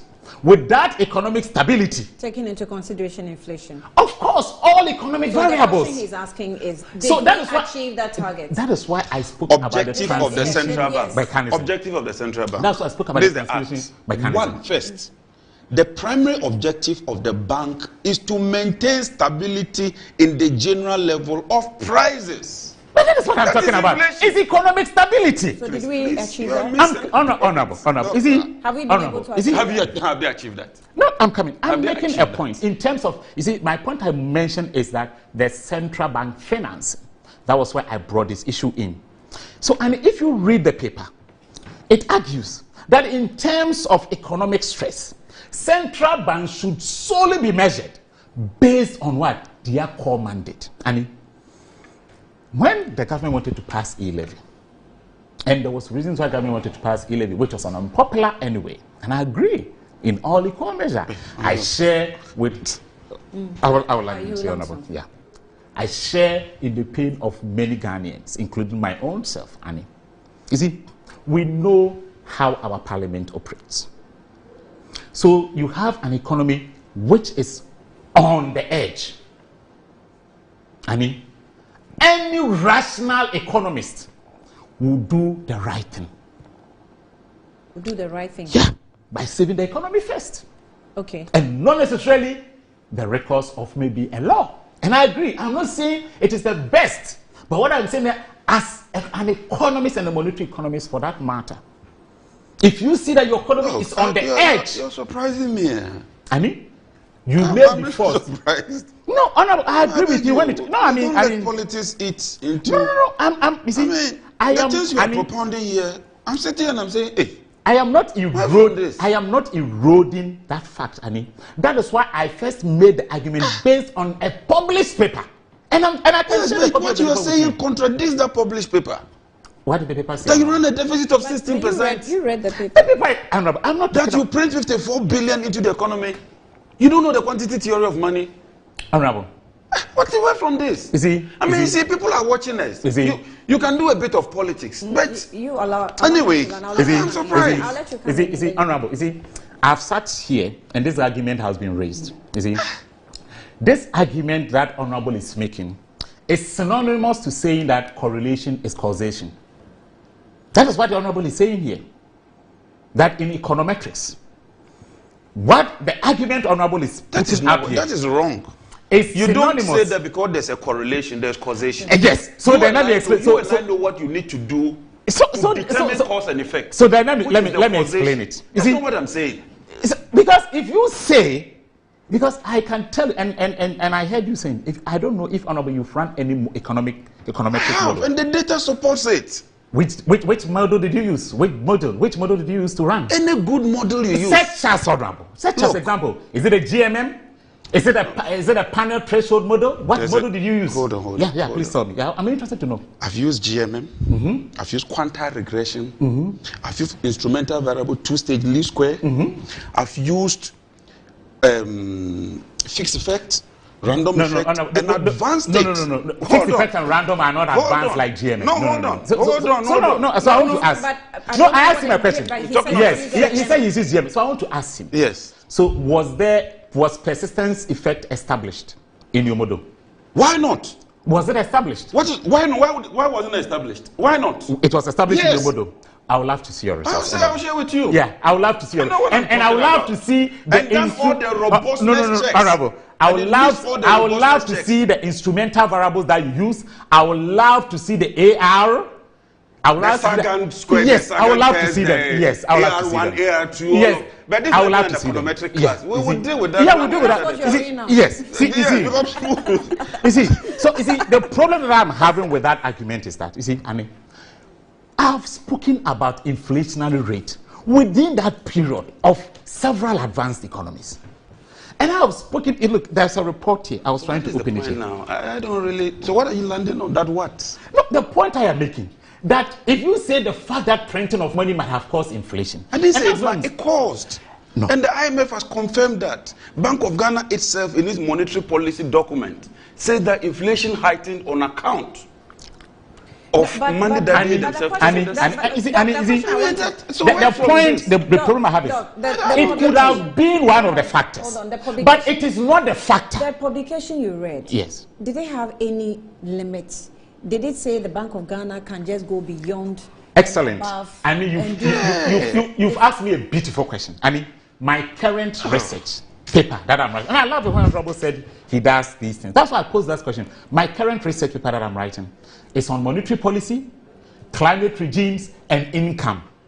A panel threshold dynamic model. And I have established in this paper that there are certain countries within Africa that money supply could go up as high as 64% of GDP, and it has no negative impact on the economy. But that's not the same situation in Ghana. But what is Ghana's threshold? Doc, I beg you. That is why when people are making absolute statement, I have a problem. Annie? And it is that's why I ask him those questions. Now, there are certain countries published. In certain countries and in Ghana. Stop that. You see, Honorable. It doesn't also make your claim that printing money, but of course inflation sacrosanct. No. So that is what I'm saying. That is what I'm making the point. I'm sorry. His claim is situated within our legal and the Bank of Ghana itself, an authoritative what is that legal institution, agrees. And let me read a report from the IMF, which is also talking about some of the causes of inflation within the 2022 period. This is the IMF. Here, honorable. Here, IMF. Here, I'm at IMF's website. You see? So that is why I'm making the point that without any empirical evidence, if you sit here and say that printing of money caused inflation, then me as a monetary economist, I am unable to accept that hypothesis. So because correlation is not causation, and that's the point I'm making. And can I make my point now? I mean, we can't. Thank you very much. Okay. Yeah, I'll end it. First of all, let me. So he concluded the fact that correlation is not causation. let me. That's true. When you are doing it, if I don't even want to get too much into academics, because that's not why we are here. You do a correlation, you do a VIF, you do all that, you run your regression. That is not even sacrosanct. The same data that he's talking about, somebody could take it, use another method, and determine that. But honorable, please, the robustness of the methodology is very, very important. To. That when you do that, you do a post-estimation. But the robustness is not. You do a robustness check. No, there are and the robustness check means that when you use that have more power than others. Okay. That is what we do in econometrics. Yeah. So you would then check for that. But the fact that you publish one paper, and came out with a result, doesn't make it conclusive. But first of all, there's a theory. And for every theory, it has an underlying assumption. If the underlying assumption doesn't hold, that theory is as good as useless. I'm saying that the Bank of Ghana, in its own report, admits that because it printed so much money, it caused inflation. And so it had to hike the policy rate to over 30% to tame inflation. This is empirical. Not our academics. We can go into the academic class and do a lot of stuff there. And we do a lot of things. Sometimes you publish something, you think you are done. 1 year later, somebody comes to rubbish it and say that this is even more superior than what you used. He knows that.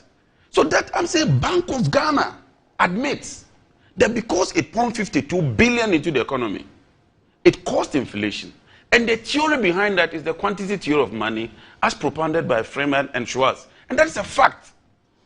I don't see where he's taking. But let me deal with the core issue, because I don't want this debate to turn into an econometric class or economics class.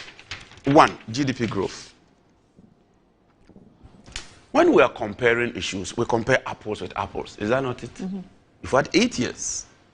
We've had 8 years. So it's only fair that you take our 8 years and take your 8 years. And when you take our 8 years and we take your 8 years, in terms of average growth rate, we are better than you. That's a fact. This is not an opinion. If you take growth rate average 2009, 10, 11, 12 to 16, and you take 17 to date, we are better than you. If you take inflation 2009 to date, 8 years, and your 2017 to date, 8 years, we are better than you. End year inflation, we are better than you. Average inflation, we are better than you. Highest inflation, we are better than you. So what are you talking about? Now, what record are you comparing? These are facts. These are not opinions. That the NDC is 8 years. And we've never denounced President Mills. If you don't know, we are very proud of the Mills record. We are very proud of Mohammed's record, both as president and as head of the economic management team. What is Mills? Single-digit inflation, you know it. The highest GDP growth rate, infrastructure provision, everything. We are better than you. No, I would like to know. And that is why under the 8 years, we never defaulted. Now he talks of, and that for me was the issue that I wanted to deal with. Borrowing. Doc, it's not just the two things. It's not just the tenor and the coupon rate. First of all is the quantum. Honey, I'm not sure you will go and borrow $1 billion. Because if you borrow $1 billion, you wouldn't know what to use it for. So the first thing is that what are you borrowing? Two, and most importantly, what are you using the money for? Not the coupon rate. Because if you don't use the money for a productive venture, you can't even pay the coupon rate. So if I borrow and I'm paying 10%, and he borrows same amount, he's paying 5%, he uses the money for high life account, and I use it for productive venture, I'm doing better. Okay, so you are going beyond the tenure and the coupon rates. That is not the first. Yeah, okay. What do you use the money for? Okay. In 2019, they came to Parliament and borrowed 9 billion. They wanted to use 1 billion to refinance energy sector liabilities. They squandered the money. Okay. Go and check. They squandered the money. What did we use our borrowing for? You use the borrowing and you build an airport, you build an interchange, you build a hospital, you build a sugar processing factory. You are adding value. But if you borrow and you apply it to recurrent expenditure, even at a cheaper rate, you cannot pay. But I mean, where is that sugar factory? You don't know. For 7 years. You don't know you are banning for 7 years, and if you are saying that you are not going to lease it. Oh, dog, you want to? You don't know. You don't know. But I mean, you sound very interesting. We borrowed this morning. We borrowed. We borrowed. The way is like, have you seen sugar from there before? Yes, we process sugar. It came in the market. That's a fact. We process sugar from molasses. Have you seen sugar from there on the shelves? Look, we borrowed and built a share not processing factory in I don't know, but I went there. No, I asked you a question. Don't worry.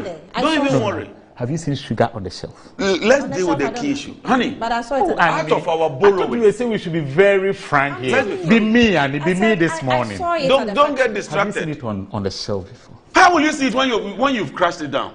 You've collapsed it. We borrowed and built a share not processing factory in Buse, the first of its kind, so that we add value to our share not. They assumed office. They appointed an MPP man in charge.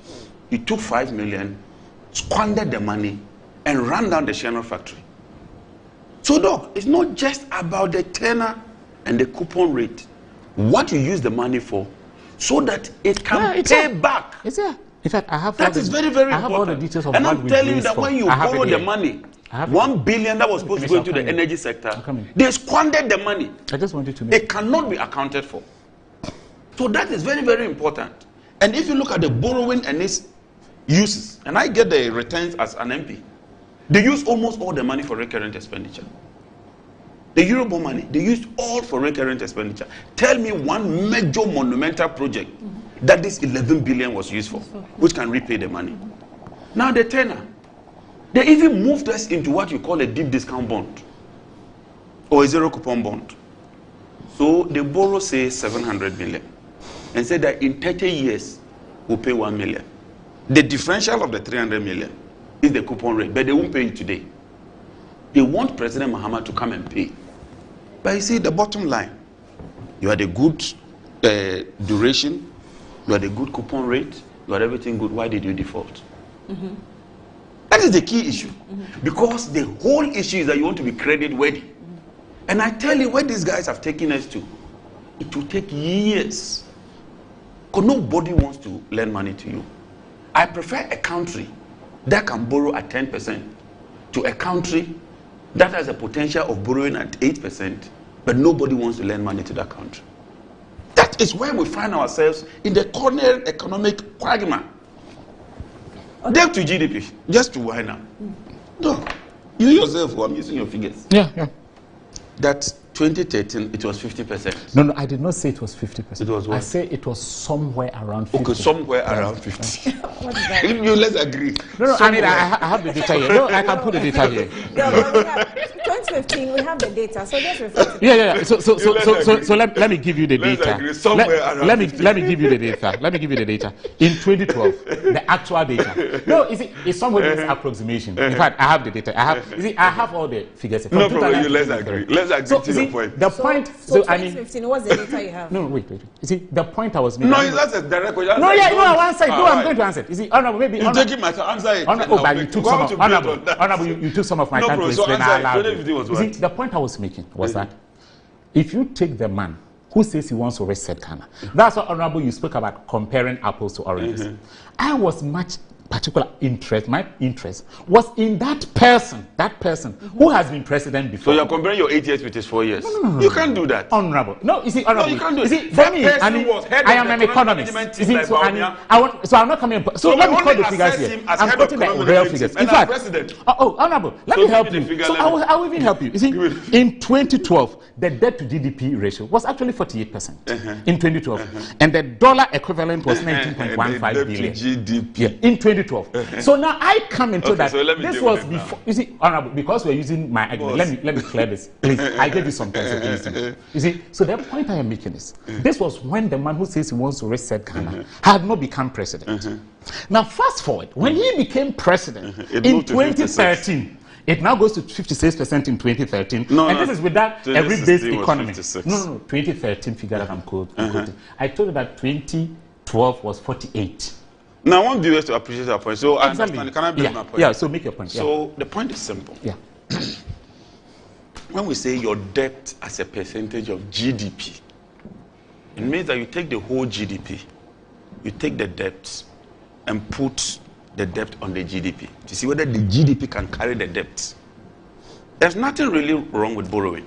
I'm not like Dr. Baumia. No. I agree with you. And there's nothing wrong with the debt. I agree with you. Japan's debt is over 100%. He knows it. US's debt far higher than Ghana. So the debt alone is not enough. You look at where that debt went into. The debt, so maybe you have a debt of 10 billion. The first question asks, what did you use the money for?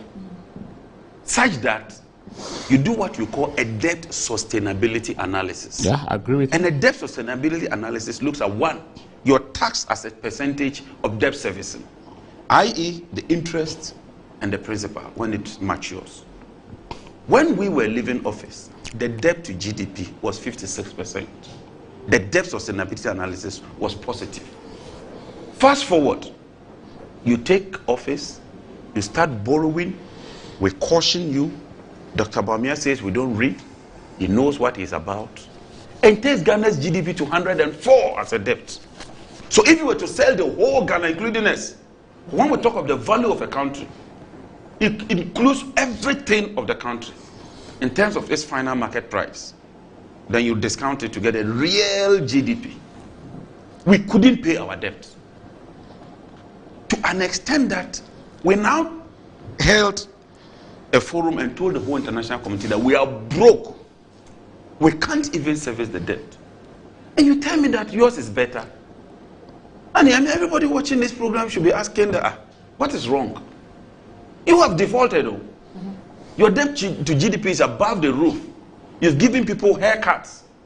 Few bonds that pensioners bought. You can't even pay. And you say you want to upgrade that. You don't want to reset. You want to upgrade that. And that is better than President Mohammed's debt to GDP. I mean, where do you make this analysis? All right. I mean, where is the honesty? Where is the integrity? Okay, so I just want to make reference to a video. Now, let me give you some few figures just to wind up. These are figures you've wind up just to...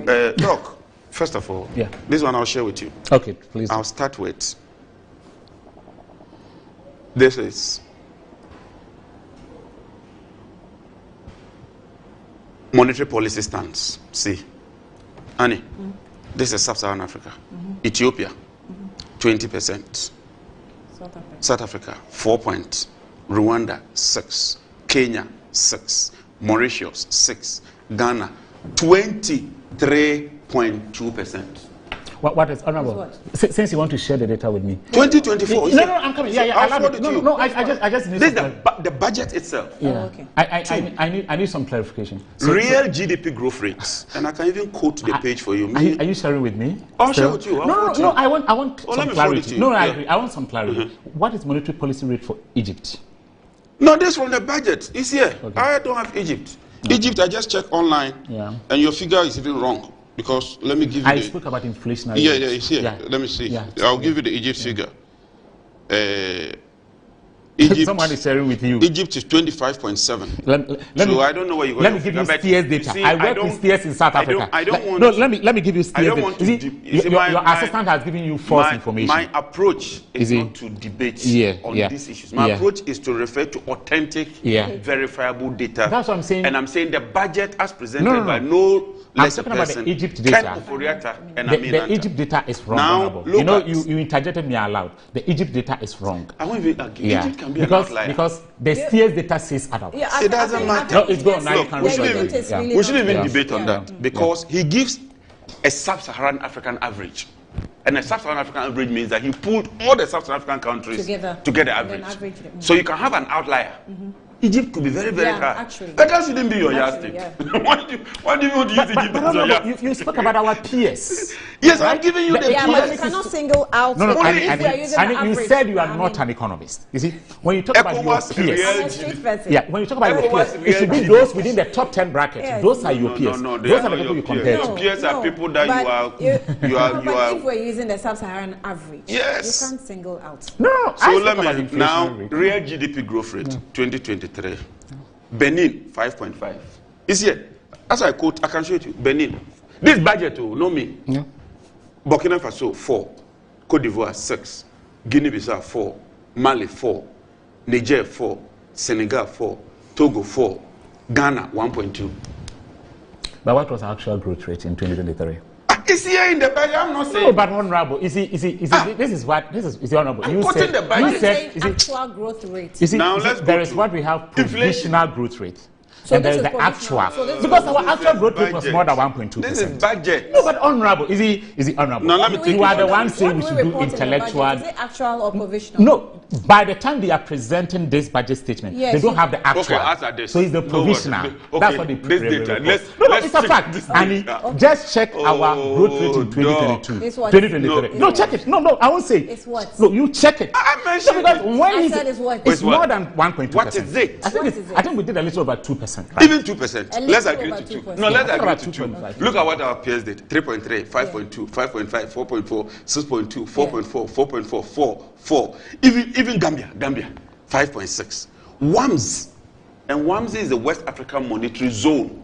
That means that they pick all West African countries and put our GDP and strike an average 3.1. It's still better than your 2. So what is this? What is this? Okay. The final one is the inflation. It's here, and this is ECOWAS consumer price inflation. 2019, 2020, 2021, 2022, 2023. Boss, see, Ghana. Where are we? No. You mentioned it so that. But you see, this is where I have 42 against 17. I have a problem. 5, 6, 1.4. This man, you are coming here to defend. You should be fair as a moderator. You see, no, this man. This is what I want to say. You should be fair as a moderator. When I am quoting figures, you see, when he's quoting figures, look, he says 42. What was our inflationary rate in 2023? End of year inflation. Was it 42%? No. It wasn't. I'm saying that this is the figure. So this is the problem I have. These are provisional. Okay? They are not real. No, but honorable. And just do Google search. You are the moderator. No, this is not Google search. This is the budget. Hold on. This is not Google search. When you do that, you are demeaning my integrity here. No, honorable. But that is a fact. You see, Annie. No, you just wait. Let me just give you the inflationary rate. No. You see, Annie. You see, you should be fair as a moderator. This is called 2024 budget statement. This is a provisional figure. Do you prefer Google data? It's not Google data. It's when you Google Ministry of Finance, it will come. This finance document, Ministry of Finance document. I am telling that this is a provisional. The time it was honorable. 2023. By the Finance Ministry. You see, Annie, honorable is a member of Parliament. Right. And I'm asking him here on this show. Yeah. And I want him to honestly answer my, because he's asked me a question. He asked me about the debt to GDP in 2012. I actually referred to the data and gave him the specific figure. Yeah. Okay. I was so honest with him as an academician and told him that the actual figure was 48%. Here on this show. Yeah. And I'm also asking him a similar question. And I expect him as my colleague academician to tell me, we should help our viewers. You see, he himself said we have professionals listening to us. And it is very important that we present accurate and factual data.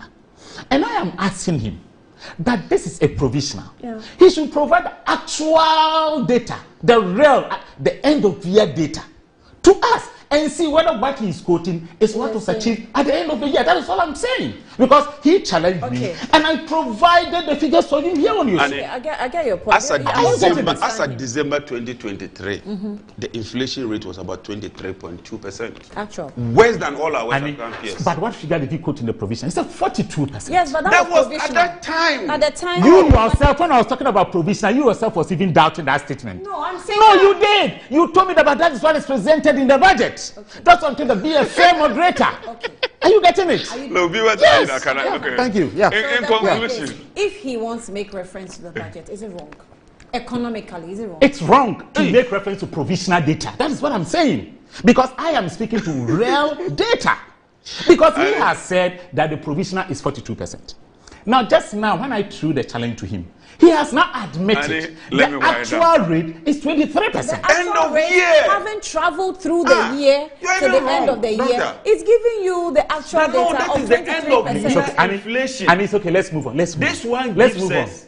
Let's Look, move on. You know the inflation. Agreed, Annie.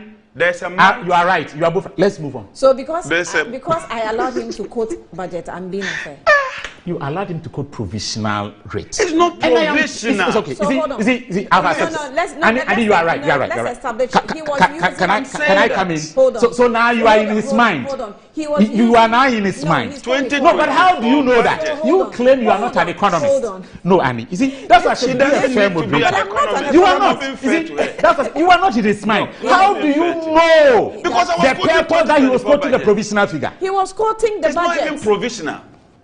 But you just mentioned that the actual rate was 23%. Take your time. You said it, Your Honour. Please, can you play back the video that he said? Can you play back the video? He said the actual rate is 23%. You see, this has to do with integrity. Let me explain. He was quoting it was not provisional. Honourable member, what was the end of year rate? I'm sorry. It's not even provisional. You are wrong when you say provisional. I was comparing end of Annie. No, hold on. You now tell me that he was saying it based on this. No, hold on. Meaning that you are even in his mind. You know why he was quoting that figure. You see, the budget. I hope this is not deliberate. He was what you are doing, I mean, it's unfair. He was quoting. Hold on. He was See? quoting the budget, right? And you said the budget is quoting from the figures are provisional. Yeah. And so he should give you the actual. Yes. So he goes down the year and quotes from December 23%. They're not even provisional. And you agree that okay, that's the real figure, right? And I'm saying that even if he was quoting from the budget, let's establish something. Is that wrong to quote? It's not even provisional. Wait. Where from this provisional? Wait.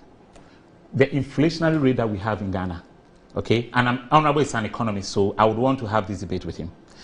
Is our inflationary rate determined by month-on-month or year-on-year inflationary rate? Which one do we use? There's month-on-month and there's year-on-year. Yes, but which one do we use in Ghana? This is year-on-year that he was quoting. Thank you.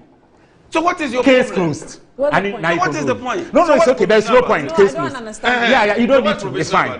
But I understand. So it's okay. What's provisional about that? Now let's go. Where's the provisional? Annie, let's go on. He has said it is year on year. So allow me. We'll be back shortly.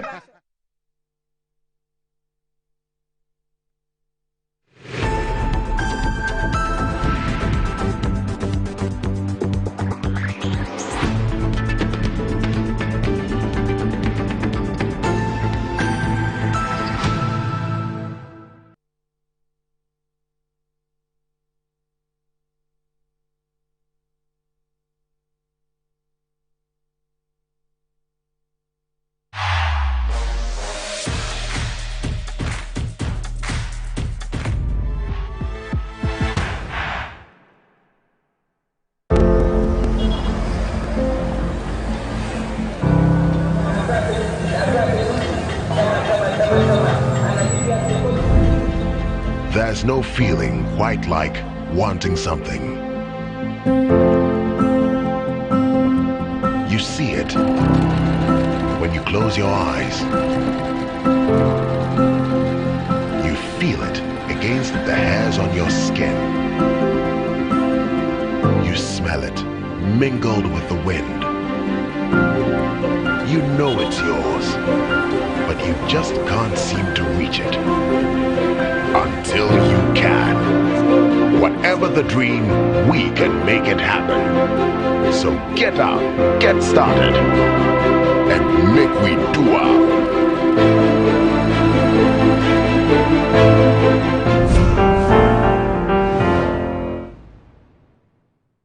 Choose the perfect prize for you every week and stand to win your choice of exciting prizes. All to get more of what matters to you. Exclusive to Betway. Betway, get way more. Terms and conditions apply. Regulated by the Gaming Commission of Ghana. No under 18. Experience the enhanced protection of Star Motor Third Party Extra from Star Assurance, an enhanced motor third party insurance policy that provides cover for loss or damage to your vehicle's windscreens, side mirrors, back glass, and other glass components. Whether it's a crack or major damage, you can drive with the assurance that your vehicle is well protected. Our commitment to you includes affordable coverage options and a claims process that is both fast and straightforward, so you spend less time dealing with paperwork and more time on the road. Also, we have proudly partnered with Hope for Little Lives, an organization dedicated to supporting children in need. By choosing Star Motor Third Party Extra, you're protecting your vehicle and making a positive impact. Every policy you buy helps bring joy and support to children in underserved communities. Reach out to us now on our toll-free numbers 0800-177-177 or 0302-245-906 to sign up. Let us help you drive with peace of mind and purpose. Star Motor Third Party Extra. Drive with confidence, give back with heart. Star Assurance, your solid partner. Choose the perfect prize every week and stand to win your choice of exciting prizes. All to get more of what matters to you. Exclusive to Betway. Betway, get way more. Terms and conditions apply. Regulated by the Gaming Commission of Ghana. No under 18.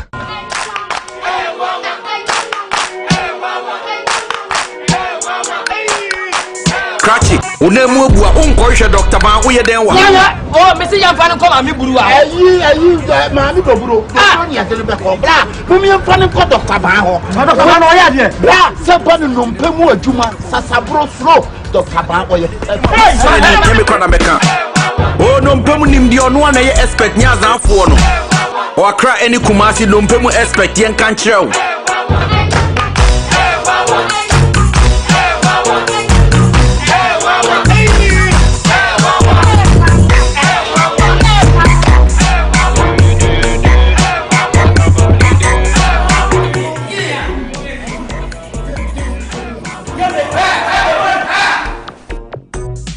Valley as your conference destination. The new conference building combines modern amenities with the tranquility of nature, providing the perfect backdrop for your next seminar and corporate retreat. The only conference destination with so many activities. You don't have to travel to visit your tennis club, the gym, or the stables. They have it all. Enjoy this rooftop viewing deck, basking in the sunlight with the sight of wild animals roaming freely in their natural habitat. At my break, I'm able to practice my putting. It's a unique experience that sparks creativity and rejuvenates the mind. Visit Safari Valley Eco Resort in Ghana, bringing you closer to nature. Hello, my name is Roland Walker. I'm here at Coastal Park.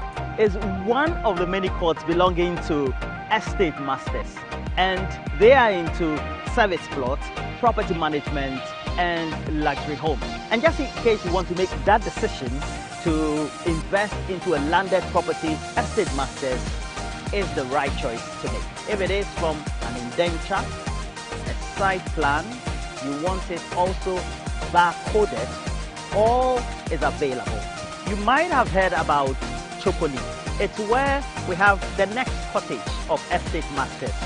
It is not only one of the thriving, but the most inviting landed property site for you also to invest in. We encourage you, do invest in the next cottage at Chocoli. It is just close to the yet to be demarcated airport. That also will be a valuable property for you to invest in. The luckiest. Star 712#. Luck is everywhere. 8K. Hey, you get an 8K. Get back packing so you have to come out. One line. Hey, wait. You go put it on his tab. This is my man. Good luck. Hey, Google radio. We are star 712. It's your phone. I'm on dialing the magic numbers. Star 712. Now welcome to the luckiest. And now with me at home ticket. You can buy for yourself or your loved one. Mommy, tell mommy who's here. You're buying for me, right? Or who else? Oh. Let's choose buy ticket for others. Love you, boo boo. Maybe straight to option 4. Now,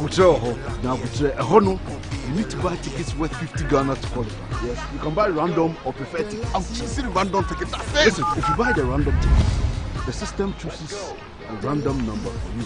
But if you buy the preferred, you get to input your own preferred 5 digits. 5. Baby, give me your 5 numbers. And how much are we buying? Babe, look at the body and buy you. With your body,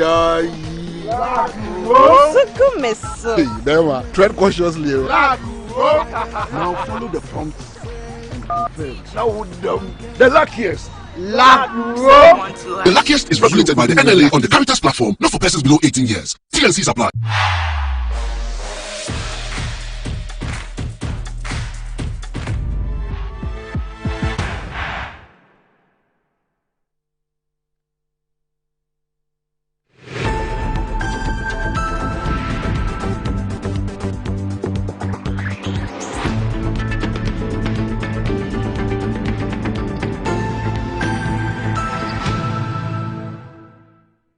To give legal backing to the process of fiscal consolidation, the government is likely to be required by the IMF to pass a fiscal responsibility law.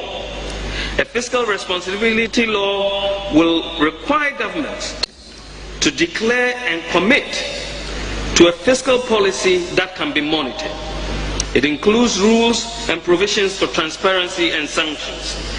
Mr. Chairman, in my lecture last year, and earlier in November 2013, when I delivered the Aliyu Mahama Memorial Lecture, I offered the same piece of advice to government, but the Minister of Finance responded that it was not necessary. Today, because it is the IMF offering the solution, the government response is that it is very necessary. Mr. Chairman, to prevent the runaway printing of money by the central bank to finance the large deficits of government, the IMF is requiring that Bank of Ghana reduces its lending to government to 0 by 2016. 0.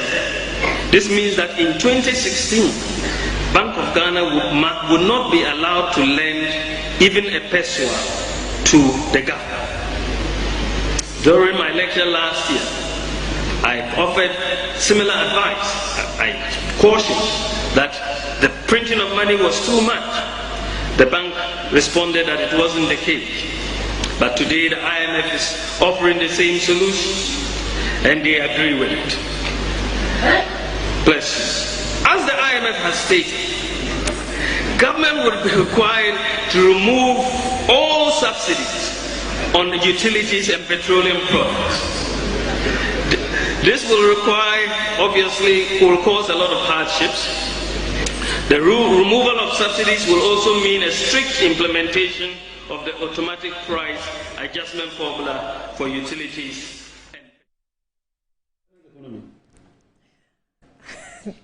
But you're welcome back. Dog, let me read this message before I do my LPM. So because I'm not an economist, there's an economist that's backing me.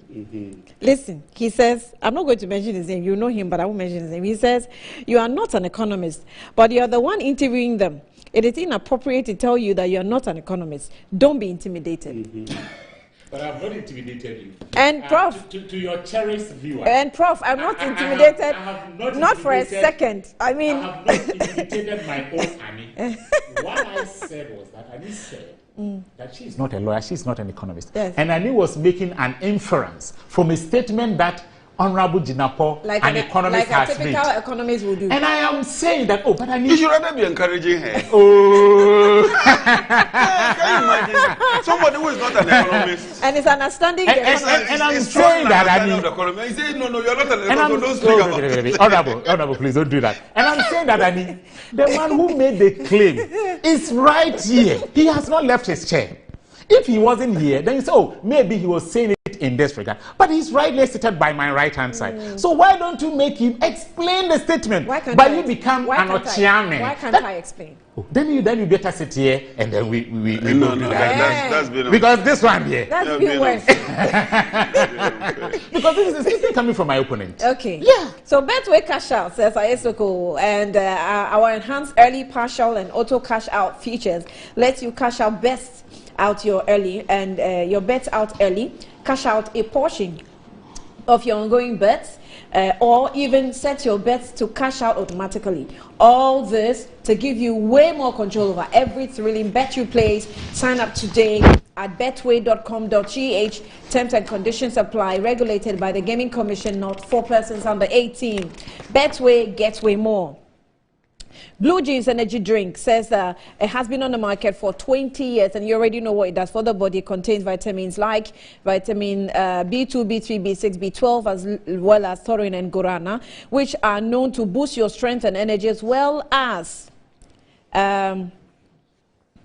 okay, I just missed my line. So it helps you to boost your energy as well as promote high performance and endurance. So Blue Jeans energy drink has been tested and tried. It's indeed the best. And Blue Jeans energy drink is for the bold and active men and women. Go grab a can and power your day. It's in shops nationwide. Contact them on Budget Cash and Carry Limited on 0208 128 190 or 055 001 0000. Now what's happening today is Climate Change Summit. Okay, so the climate change is now a global phenomenon affecting almost every economy. Its impact on the environment, business, and individuals, households, as well as overall economy cannot be underestimated. The trend is that the impact of climate change on food system is more likely to affect Africa due to the fact that the needed finance requirement to mitigate its impact is largely unavailable. So this year's Sustainable Summit, under the theme Ensuring Environmental and Economic Sustainability, collaborating for a greener future, and is scheduled for Tuesday, August 27, 2024 at the Kempinski Hotel, Accra, 8:30. So it's underway, if you want to know, where policymakers, smallholder farmers, academic and international agencies are identified, and will discuss ways to change the narrative and steer the world towards the era of global sustenance. So the Sustainability Summit 2024 is powered by Business, Financial Times and Fidelity Bank Ghana, with support from Jospon Group, National Petroleum Authority, Minerals Income and Investment Fund, and the media partners are Metro TV, 3FM, TV3, Happy FM, City FM, ZFM, and Asasi Radio. Call them on 020-945-74274 for further details and inquiries. Sustainability Summit 2024. Let's keep our world safe. If it's not too late, you can contact them and still be a part of this summit. I have a number of messages coming through. So this one says that, good morning, an interesting program this morning. JJ is spot on that overfinancing of Ghana's economy by the central bank to a tune of 52 billion Ghana cedis definitely caused inflation. It's major cause of the economy overheating, among other factors, exchange rate, etc. BOG misguided lie decided to use monetary policy to solve what was fiscal problem. That was a significant part of the hardship and part of mess that this country is in today.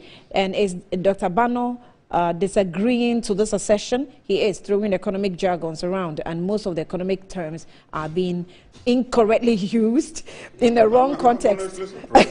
In the wrong context. The message is long indeed, but is from Honorable Member of Parliament Kweku Rikis Hagan, Member of Parliament for Cape Coast constituency. Good morning to you, sir. Hope you're doing well. Ricket, yes. Oh, my regards. Yes. He helped me with the data on the Eurobond. Yes. He's very good with that. Yes, with the Eurobond. Yes, he helped me to do the analysis. He used to be one of the people I interview, but this is when I call him, he doesn't pick. Ricket, over to you. Honorable Ricketts, I'm sure every economist, unlike Dr. Bano, knows that when government prints money into the economy, the end result is inflation. Yes. This is evidenced by the BOG still struggling to mop up the excess money printed out of the economy by keeping interest rates high, much to disadvantage of businesses, even with the high rates. Treasury bills are always oversubscribed. So correlation is causation, agreed. No, it's not correlation, Doc. Don't do that. You see, Prof and Co are watching. In this situation, it looks like correlation is causation. Correlation could be causation. In this situation, it's not always. It looks like it could, but everybody knows that inflation, and the Bank of Ghana admits it. So treasury bills are always oversubscribed. There was global factors it is at that one time. of the signs of the economy to be battered. When you make the argument that way, then I'm not able to accept that analogy. Or low interest rate to reset the economy. We need serious fiscal policy measures to reset the economy. Energy prices do not drive up prices of goods and services? It does. Yeah, Annie are you saying says exchange rate differentials did not cause a rise in prices of goods and services? In this case, it's the money that caused the exchange rate differential. That is it. No, come and explain that angle. Elgar says that kindly ask the economist, and economist is written in capital letters, what he and his government are doing now to lift up from the economic quagmire he and Dr. Baumia have plunged Ghana into. And he better not blame Ukraine, nor Russia, nor COVID. Throwing big words, jargons around while we're still suffering from the drastic DDP. And for a small debt of 2 million Ghana cedis, the dialysis center has been shut down again. So from 4 million to 2 million, the dialysis center is shut down again. Now the kidney patients are even demonstrating. Can you imagine? Oh, it's shut down again? Yes. Oh. Well, that's serious. That's not the issue this morning, but it's about lives anyway. Everything is going wrong. So it's crazy. It's crazy. It's crazy. Doc, it's crazy, right? I don't even know what you are talking about. So how do I know it's crazy? What are you talking about? You don't know what happens at the renal unit. No, I don't. Because I thought we were talking. So we're talking economy, but this was an outlier. No. Oh yeah, so I need to know the issue before I can speak to it. She's just making reference to the fact that you are making economic justifications, but this is what we're suffering. I have not made economic justifications, please. Okay. You see, it's a bit problematic when we generalize things. Yeah. You see, we are having a discourse, and we want your viewers. And I love it when Honorable says there are professionals watching us. Okay. I love it so much. You see, if you talk about money supply, you see, I don't want to go into that, but money supply has a lag. And Honorable, that's why I asked him in his model whether he captured persistence effect. The fact that you supply money today might not necessarily even mean that inflation may take up today. So that's why in a dynamic model, you introduce a lag to capture yesterday. Yeah. You see, so I don't want to go this whole dynamic, but that's not what we are doing. Yes, but don't do that. When you hear certain interpretation of economic theory, then you are forced to go into the academics. No, don't do that. But I won't go into it. Sorry, what have the academics done to our reality? It's okay. Let me what go. have the academics done to our Let me go into some of the issues. So Honorable spoke about the fact that borrowing by the MPP administration had gone into high life. Is that the word he used? I just want to quote him well. Now, I have with me here amounts borrowed from 2017 up until 2021. Mm-hmm. And the projects it has been used for. Which projects? Oh, I mean, I'm reading. Just mention two. You are a member of parliament. You mentioned but it's my turn, so I'll read it, and you can double check it. I have it here. Yeah. So we have non-concessional loans, and this is the creditor. Of Eurobond. Yes, in fact, with the Eurobonds, Honorable. Let me just mention one. Let me mention two. What the Eurobond, our initial Eurobonds was used for. Now, you remember that the Eurobond that was issued by President Kufuor in 2007. We paid it. Check. We paid it. President Kufuor's Eurobond, we paid it. We set up a sinking fund, an escrow account to accumulate money to pay. When did the bond mature? I can check the date. No. When did it mature? No, I have the full details. The bond matured in 2017. I'm coming. Let me. So don't. Yeah, it was a 10-year. It was issued in 2007. I'm coming. So it was a 10-year. So it matured in 2017. In fact, this is captured in the annual public debt report. This is where I got my data from. It's captured there. Now, your bond that was issued in 2015, to be sure, the 6-year, okay, it matured in 2022. Again, it was this government that had to repay back. And part of the Eurobond that was issued in that year was to buy back these bonds. So if you are telling me, on raw face, you are telling me two. These are the two. Now, let me go into the projects that monies has been used for, Annie. So this is 2017. We're wrapping up. Yeah, this is 2017. Development of Kumasi International Airport. Development of the University of Environment and Sustainable Development. That is the Dutch Bank loan. Again, additional financing for sustainable rural water and sanitation project, World Bank loan, microeconomic stability and competitiveness, World Bank loan, concessional loan. This is a World Bank Greater loan. Accra sustain. No, I'm talking of Eurobond. You are talking of concessional World Bank. World Bank is an arm of the international. I have the floor. Can you allow me to explain? No, but don't do that. You okay. See, you ask me. When he finishes, you ask me. You see, let's honorable. Let be fair to me. You asked me to give two things that we've used Eurobond for, and I said here that 2007 Eurobond that was issued and matured in 2017, the 2018 Eurobond was used to buy that. I've said it, and it's is that what we said? Is that what I said? I am saying that, not you. No, viewers, is that what I said? And I have given that. And I said your 2015 Eurobond that you issued, it was a tenure of 6 years.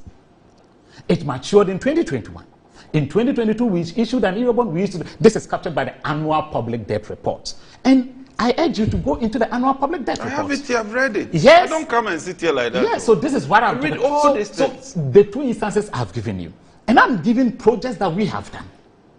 Okay, but I mean, let me even veer off and talk about my party's How many minutes you want?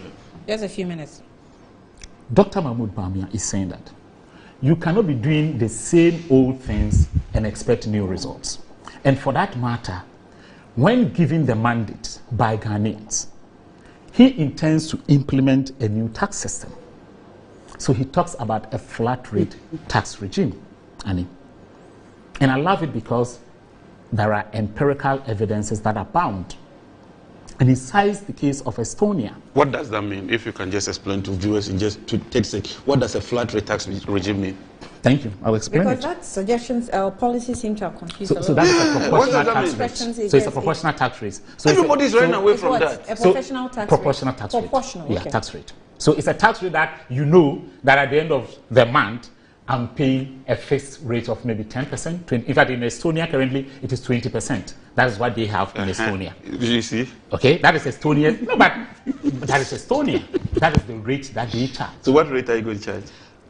Is that? What rate are you going to charge? The rate that we are going to charge? Yes. Of course. I mean, what rate? What rate? The vice president will come up with a rate. He doesn't know. He knows.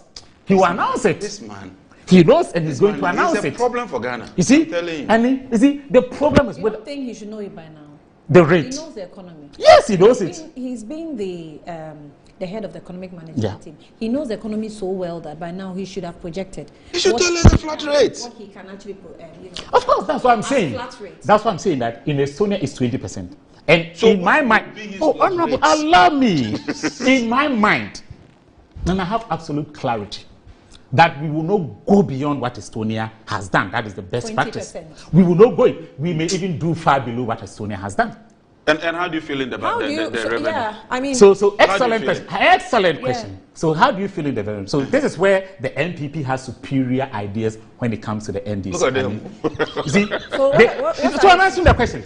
Now, I mean, the vice president has said in his speech that he intends to create that enabling fiscal space by government reducing its involvement in the provision of capital goods. And for that matter, the private sector will be allowed to play a key role in providing some of these goods. And he estimates, and he puts the figure there, that this alone will create a space of about 3% of GDP, which is the equivalent of about 30 billion Ghana cedis. Again, he also talks about the fact that he also you asked the question and I'm answering you. So the private sector will fill in the taxes gap. No, not tax. What? You see, the private sector will do what? What will they do? You see, when you go to a country like South Africa, South Africa has the whole train from Johannesburg to Pretoria. Okay, this is an infrastructure that has been provided for public usage. But it wasn't the South African government that went to look for money to come and build that infrastructure. Which one have you put down so far? We did you've asked me questions, I've answered you. The airports were done by a private sector. You've asked me questions, and I'll give you practical examples. So which one have you done before? I am talking about what he says he will do. And this is what I'm saying. You've asked me, what are the examples? Okay, I am giving you the examples. So now, you also talk about the revenue. That how are we going to fill in the fiscal space? And again, the vice president, if honorable paid attention to his speech, the vice president again states in his speech that given the current estimates by the GRA, and this is captured here in his speech, it's captured here, right here.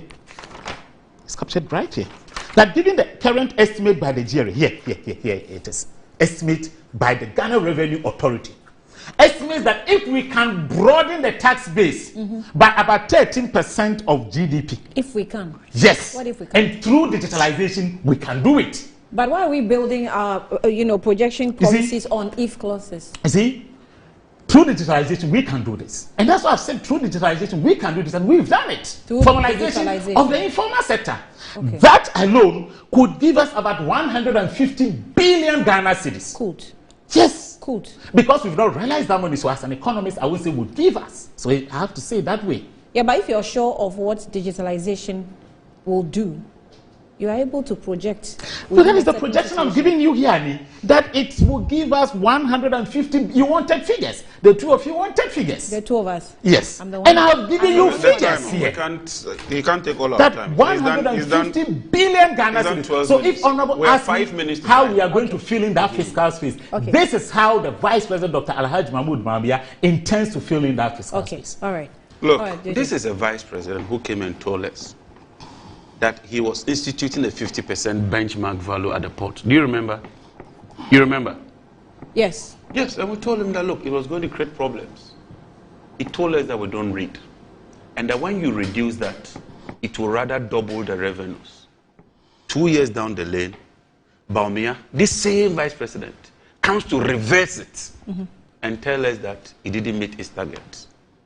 This, a Vice President, who told us that e-levy was the solution. Today he says that we should vote for him again so that he will withdraw it. This is a Vice President who told us that luxury vehicle tax was the solution. We told him, he did not listen.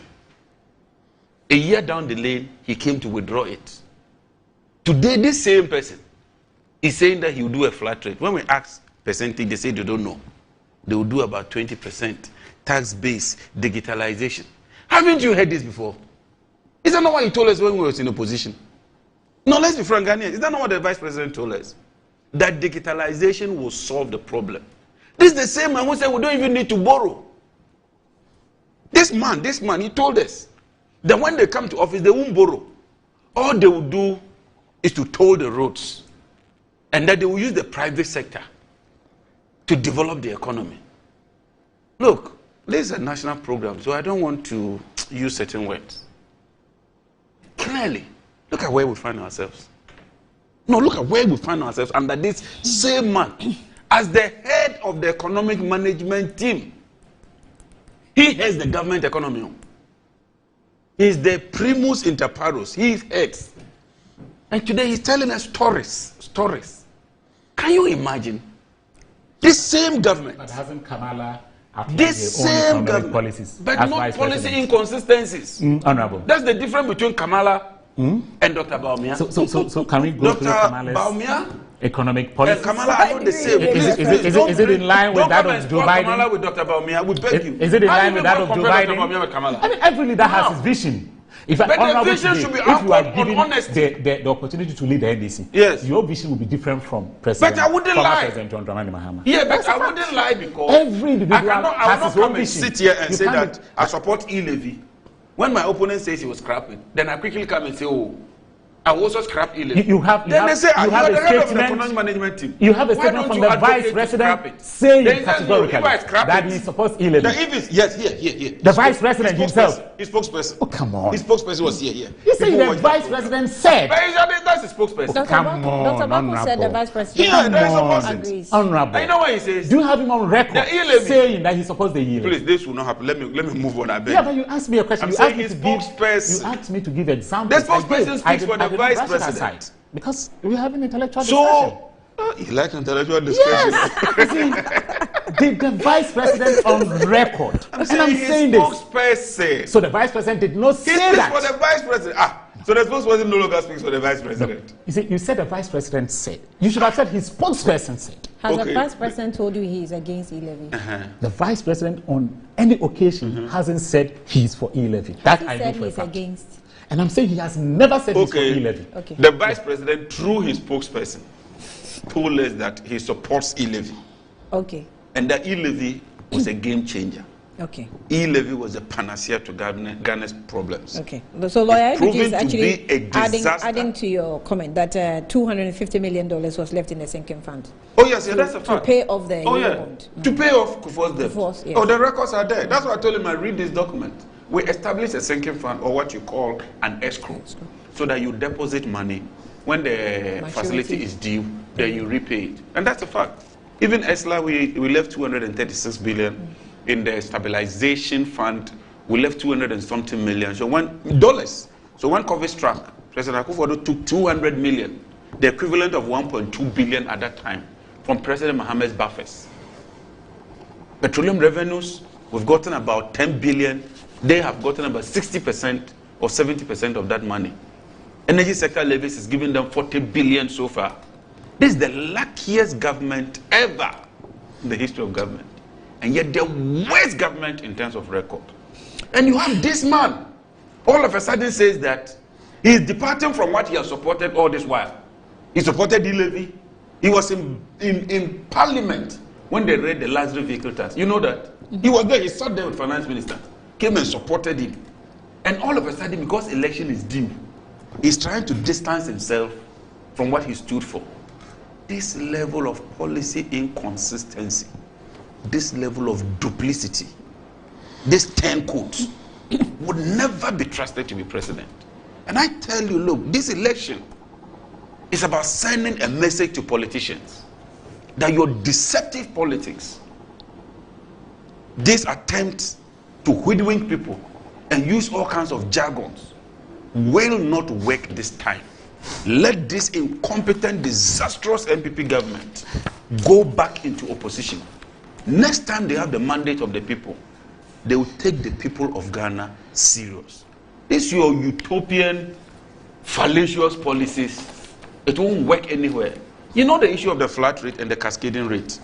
All we are saying is that when you earn more, you pay more. Any proper advanced country, that is what they do. So our time is up, but I just wanted a quick comment on this. Looming food crisis, grains exports banned due to prolonged dry spell in 8 regions. And, on the back of that, President Akufo-Addo has directed the finance minister to raise 8 billion Ghana cedis relief package to assist farmers grappling with the devastating effect. This one just tells you something. That the so-called dams they said they have built for dry season farming was nothing but a charade. They've thrown money down the road and booted it down the can. And that is why we are in this mess. You see, value for money and prioritization. In my country, I went there, they went and dug some dugout. Almost 1 billion or so cedis. In one season, the whole dam is dried up. That is money you've thrown down the can. And so you have a debt default. Yeah. Because when you borrow and you misapply the money, this is what will happen. Just 4 weeks of no rain. Look at where we are. What do you make of this? So where is those dams for dry season farming? Where are the dams? Honey, I mean, I will not sit here and do politics with some of these critical issues, honey. Most of my research is on climate change, honey. So one of the things I can say that climate change is real. If you look at cocoa productivity and output, especially between Ghana and Ivory Coast, now one of the major reasons why, there are other reasons, and that's one of the major reasons, because I'm mindful of correlation and causation, is that one of the reasons why Ivory Coast and Ghana in particular are having a decline in yield of cocoa is because of climate change, and the literature has established that. It's one of the major reasons among other factors, Annie. So climate change is real. So clearly, as a country, we need to take climate mitigation very seriously. This is not a political matter. The situation we find ourselves in. Yes, this is not a political matter. We need to have stringent climate mitigation strategies. In fact, given the structure of our economy, it may be difficult for us to go the path of mitigation, because mitigation is a bit expensive, because it involves rolling out some taxes and other incentives which maybe our economy, looking at it, may not necessarily support. So what I will recommend to the government is that they, as soon as possible, they should find coping and adaptation mechanisms of which farmers, and this includes giving farmers new improved seedlings that are drought resistant. And this has been Oh, come on. I mean, the climate change, adaptation and coping, these are the where can you have the drought-resistant seedlings? You see? Where? You've heard that before? Drought-resistant seedlings. It does not mean... It's not possible. You can have early maturing seedlings, disease-resistant seedlings, high-yield seedlings. And drought-resistant seedlings. Annie. Where? Honorable, you see, when you were talking, I was quiet. No, but you can't... You see, when you... Honorable. No, my first degree, I did agree. Yeah, so, Honorable, just Google on your phone. Drought-resistant plants. Seedlings. Come. Drought-resistant plants. Drought-resistant plants. Just Google it on your phone. Drought-resistant. You see, I studied climate economics at the Norwegian University of Life Sciences. So I know the difference between mitigation and adaptation. So please allow me to talk. You see, so I would advise my government to more or less invest in coping mechanisms. I'm going to say I'm not an agrarian. No, you're not an agrarian. He said he did his first degree in agri. You didn't say anything. But when I say I did climate economics, you have an issue with that. You see, I have the floor. I'm not saying water is not essential. You see, variability in climate. You see, if you study the economic literature, it will tell you that the most critical point that crops need water is at the tassel period, especially maize. Okay, this is what I have read in the economic literature. Now to tell that the tassel period, especially maize, if maize will give out high yield during the tassel period, maize has to get water or rainfall for that matter. If maize misses rainfall at the tassel period, the likelihood of it giving low yield is high. But you know the tassel period. That is when the corn begins to show those. We know that's not things. seedlings. No, I'm coming. That's not seedlings. Is he honorable? You see, when you were talking, I did not interject. Anyway, that's sorry, what I'm saying. Like, I don't want it to the sound coping like mechanisms include having plants Dr. or Bono. seedlings that has the propensity to resist drought. Okay. You see, and this has been proven in the literature. This is not Dr. Bano saying it. This is what I have read in the literature. Okay. That's what I'm saying. Okay. So I will advise my government that maybe it should tax the Ministry of Agriculture, Food and Agriculture to look more into this. No. If there are cases, for example, I have read examples of cases in Malawi from the literature that I have read. If indeed this is true, then it could be a paradigm shift that as a country. No, Doc, the we should be solution looking is at. simple. And the solution is simple. The rains are not falling. It could be due to climate change. I don't dispute that. What it means is that we must adapt. And to adapt means that you must move away from rain-fed agriculture. True. And to move away from rain-fed agriculture to irrigation. Because with irrigation, there's certainty, there's predictability. That is why I brought in the issue of the dams. Because you said that you were putting up the dams for irrigation, dry season farming. And I'm saying we're not even in the dry season. I'm not talking about, we're in the rainy season. And just 4 weeks of rainfall variability, it's virtually decimated all the crops. So it means that that policy did not work. You told us that you were going to construct the Polygo Dam so that you will feed the whole nation with some amount of rice and all that. Recently, I went there with Malik. When we went there, of the 12 million that has been spent, we counted 124 blocks. And not to catch you, honorable interjected when I was talking about drought-resistant crops. This is University of California, Agriculture and Natural Resources, drought-resistant crops and varieties. It gives the list here. So when I finish it, I will show with you. So that's what I'm saying, that in the literature, it has been established. There is no crop that will not depend on water. That is not what I have said. Wait. Yeah. There's a limit. Maybe a certain crop will wilt honorable. in 1 week or 2 weeks. But I'm you saying sought that to discredit that point. So I want to establish it. The problem now is that when you don't have water for that period of time, your staples like rice, like maize, like soya, they will die. There could be some crops. But I'm saying, given the, and you see, you just don't go and read the literature. And just come and no, it's not done anywhere, dog. You sit at it and honorable. So if the literature says something happened in Australia, you just carry it and come and put it. Honorable. So there's drought-resistant crop. Yes, what I'm saying. Actually, more from USA. Make farmers to be able to cope. And I'm not saying that because I'm saying drought-resistant crops, there shouldn't be anyone. Of course, how can I make that statement? Okay. What I'm saying is a more way of fighting, because I said mitigation is expensive.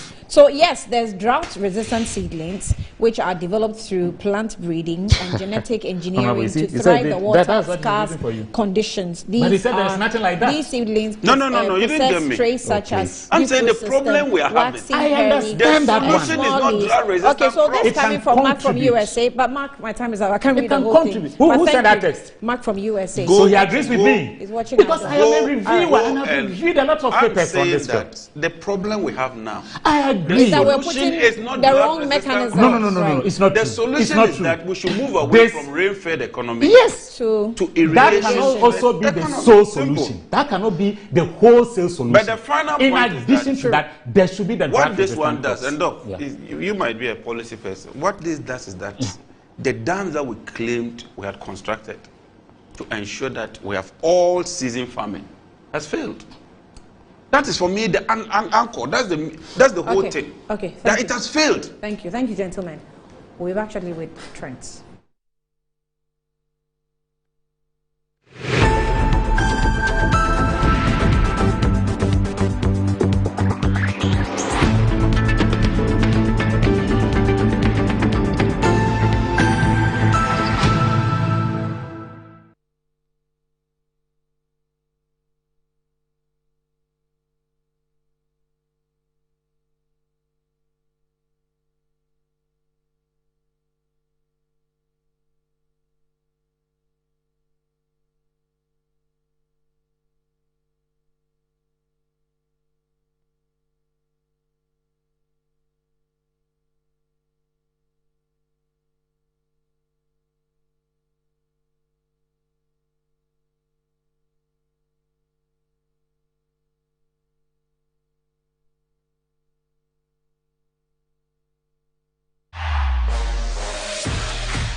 There's no feeling quite like wanting something. You see it when you close your eyes. You feel it against the hairs on your skin. You smell it mingled with the wind. You know it's yours, but you just can't seem to reach it. Until you can. Whatever the dream, we can make it happen. So get up, get started, and make we do our.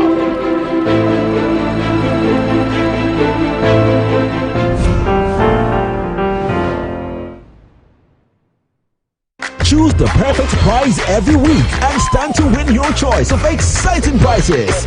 All to get more of what matters to you. Exclusive to Betway. Betway, get way more. Terms and conditions apply. Regulated by the Gaming Commission of Ghana. No under 18. The luckiest. Star 7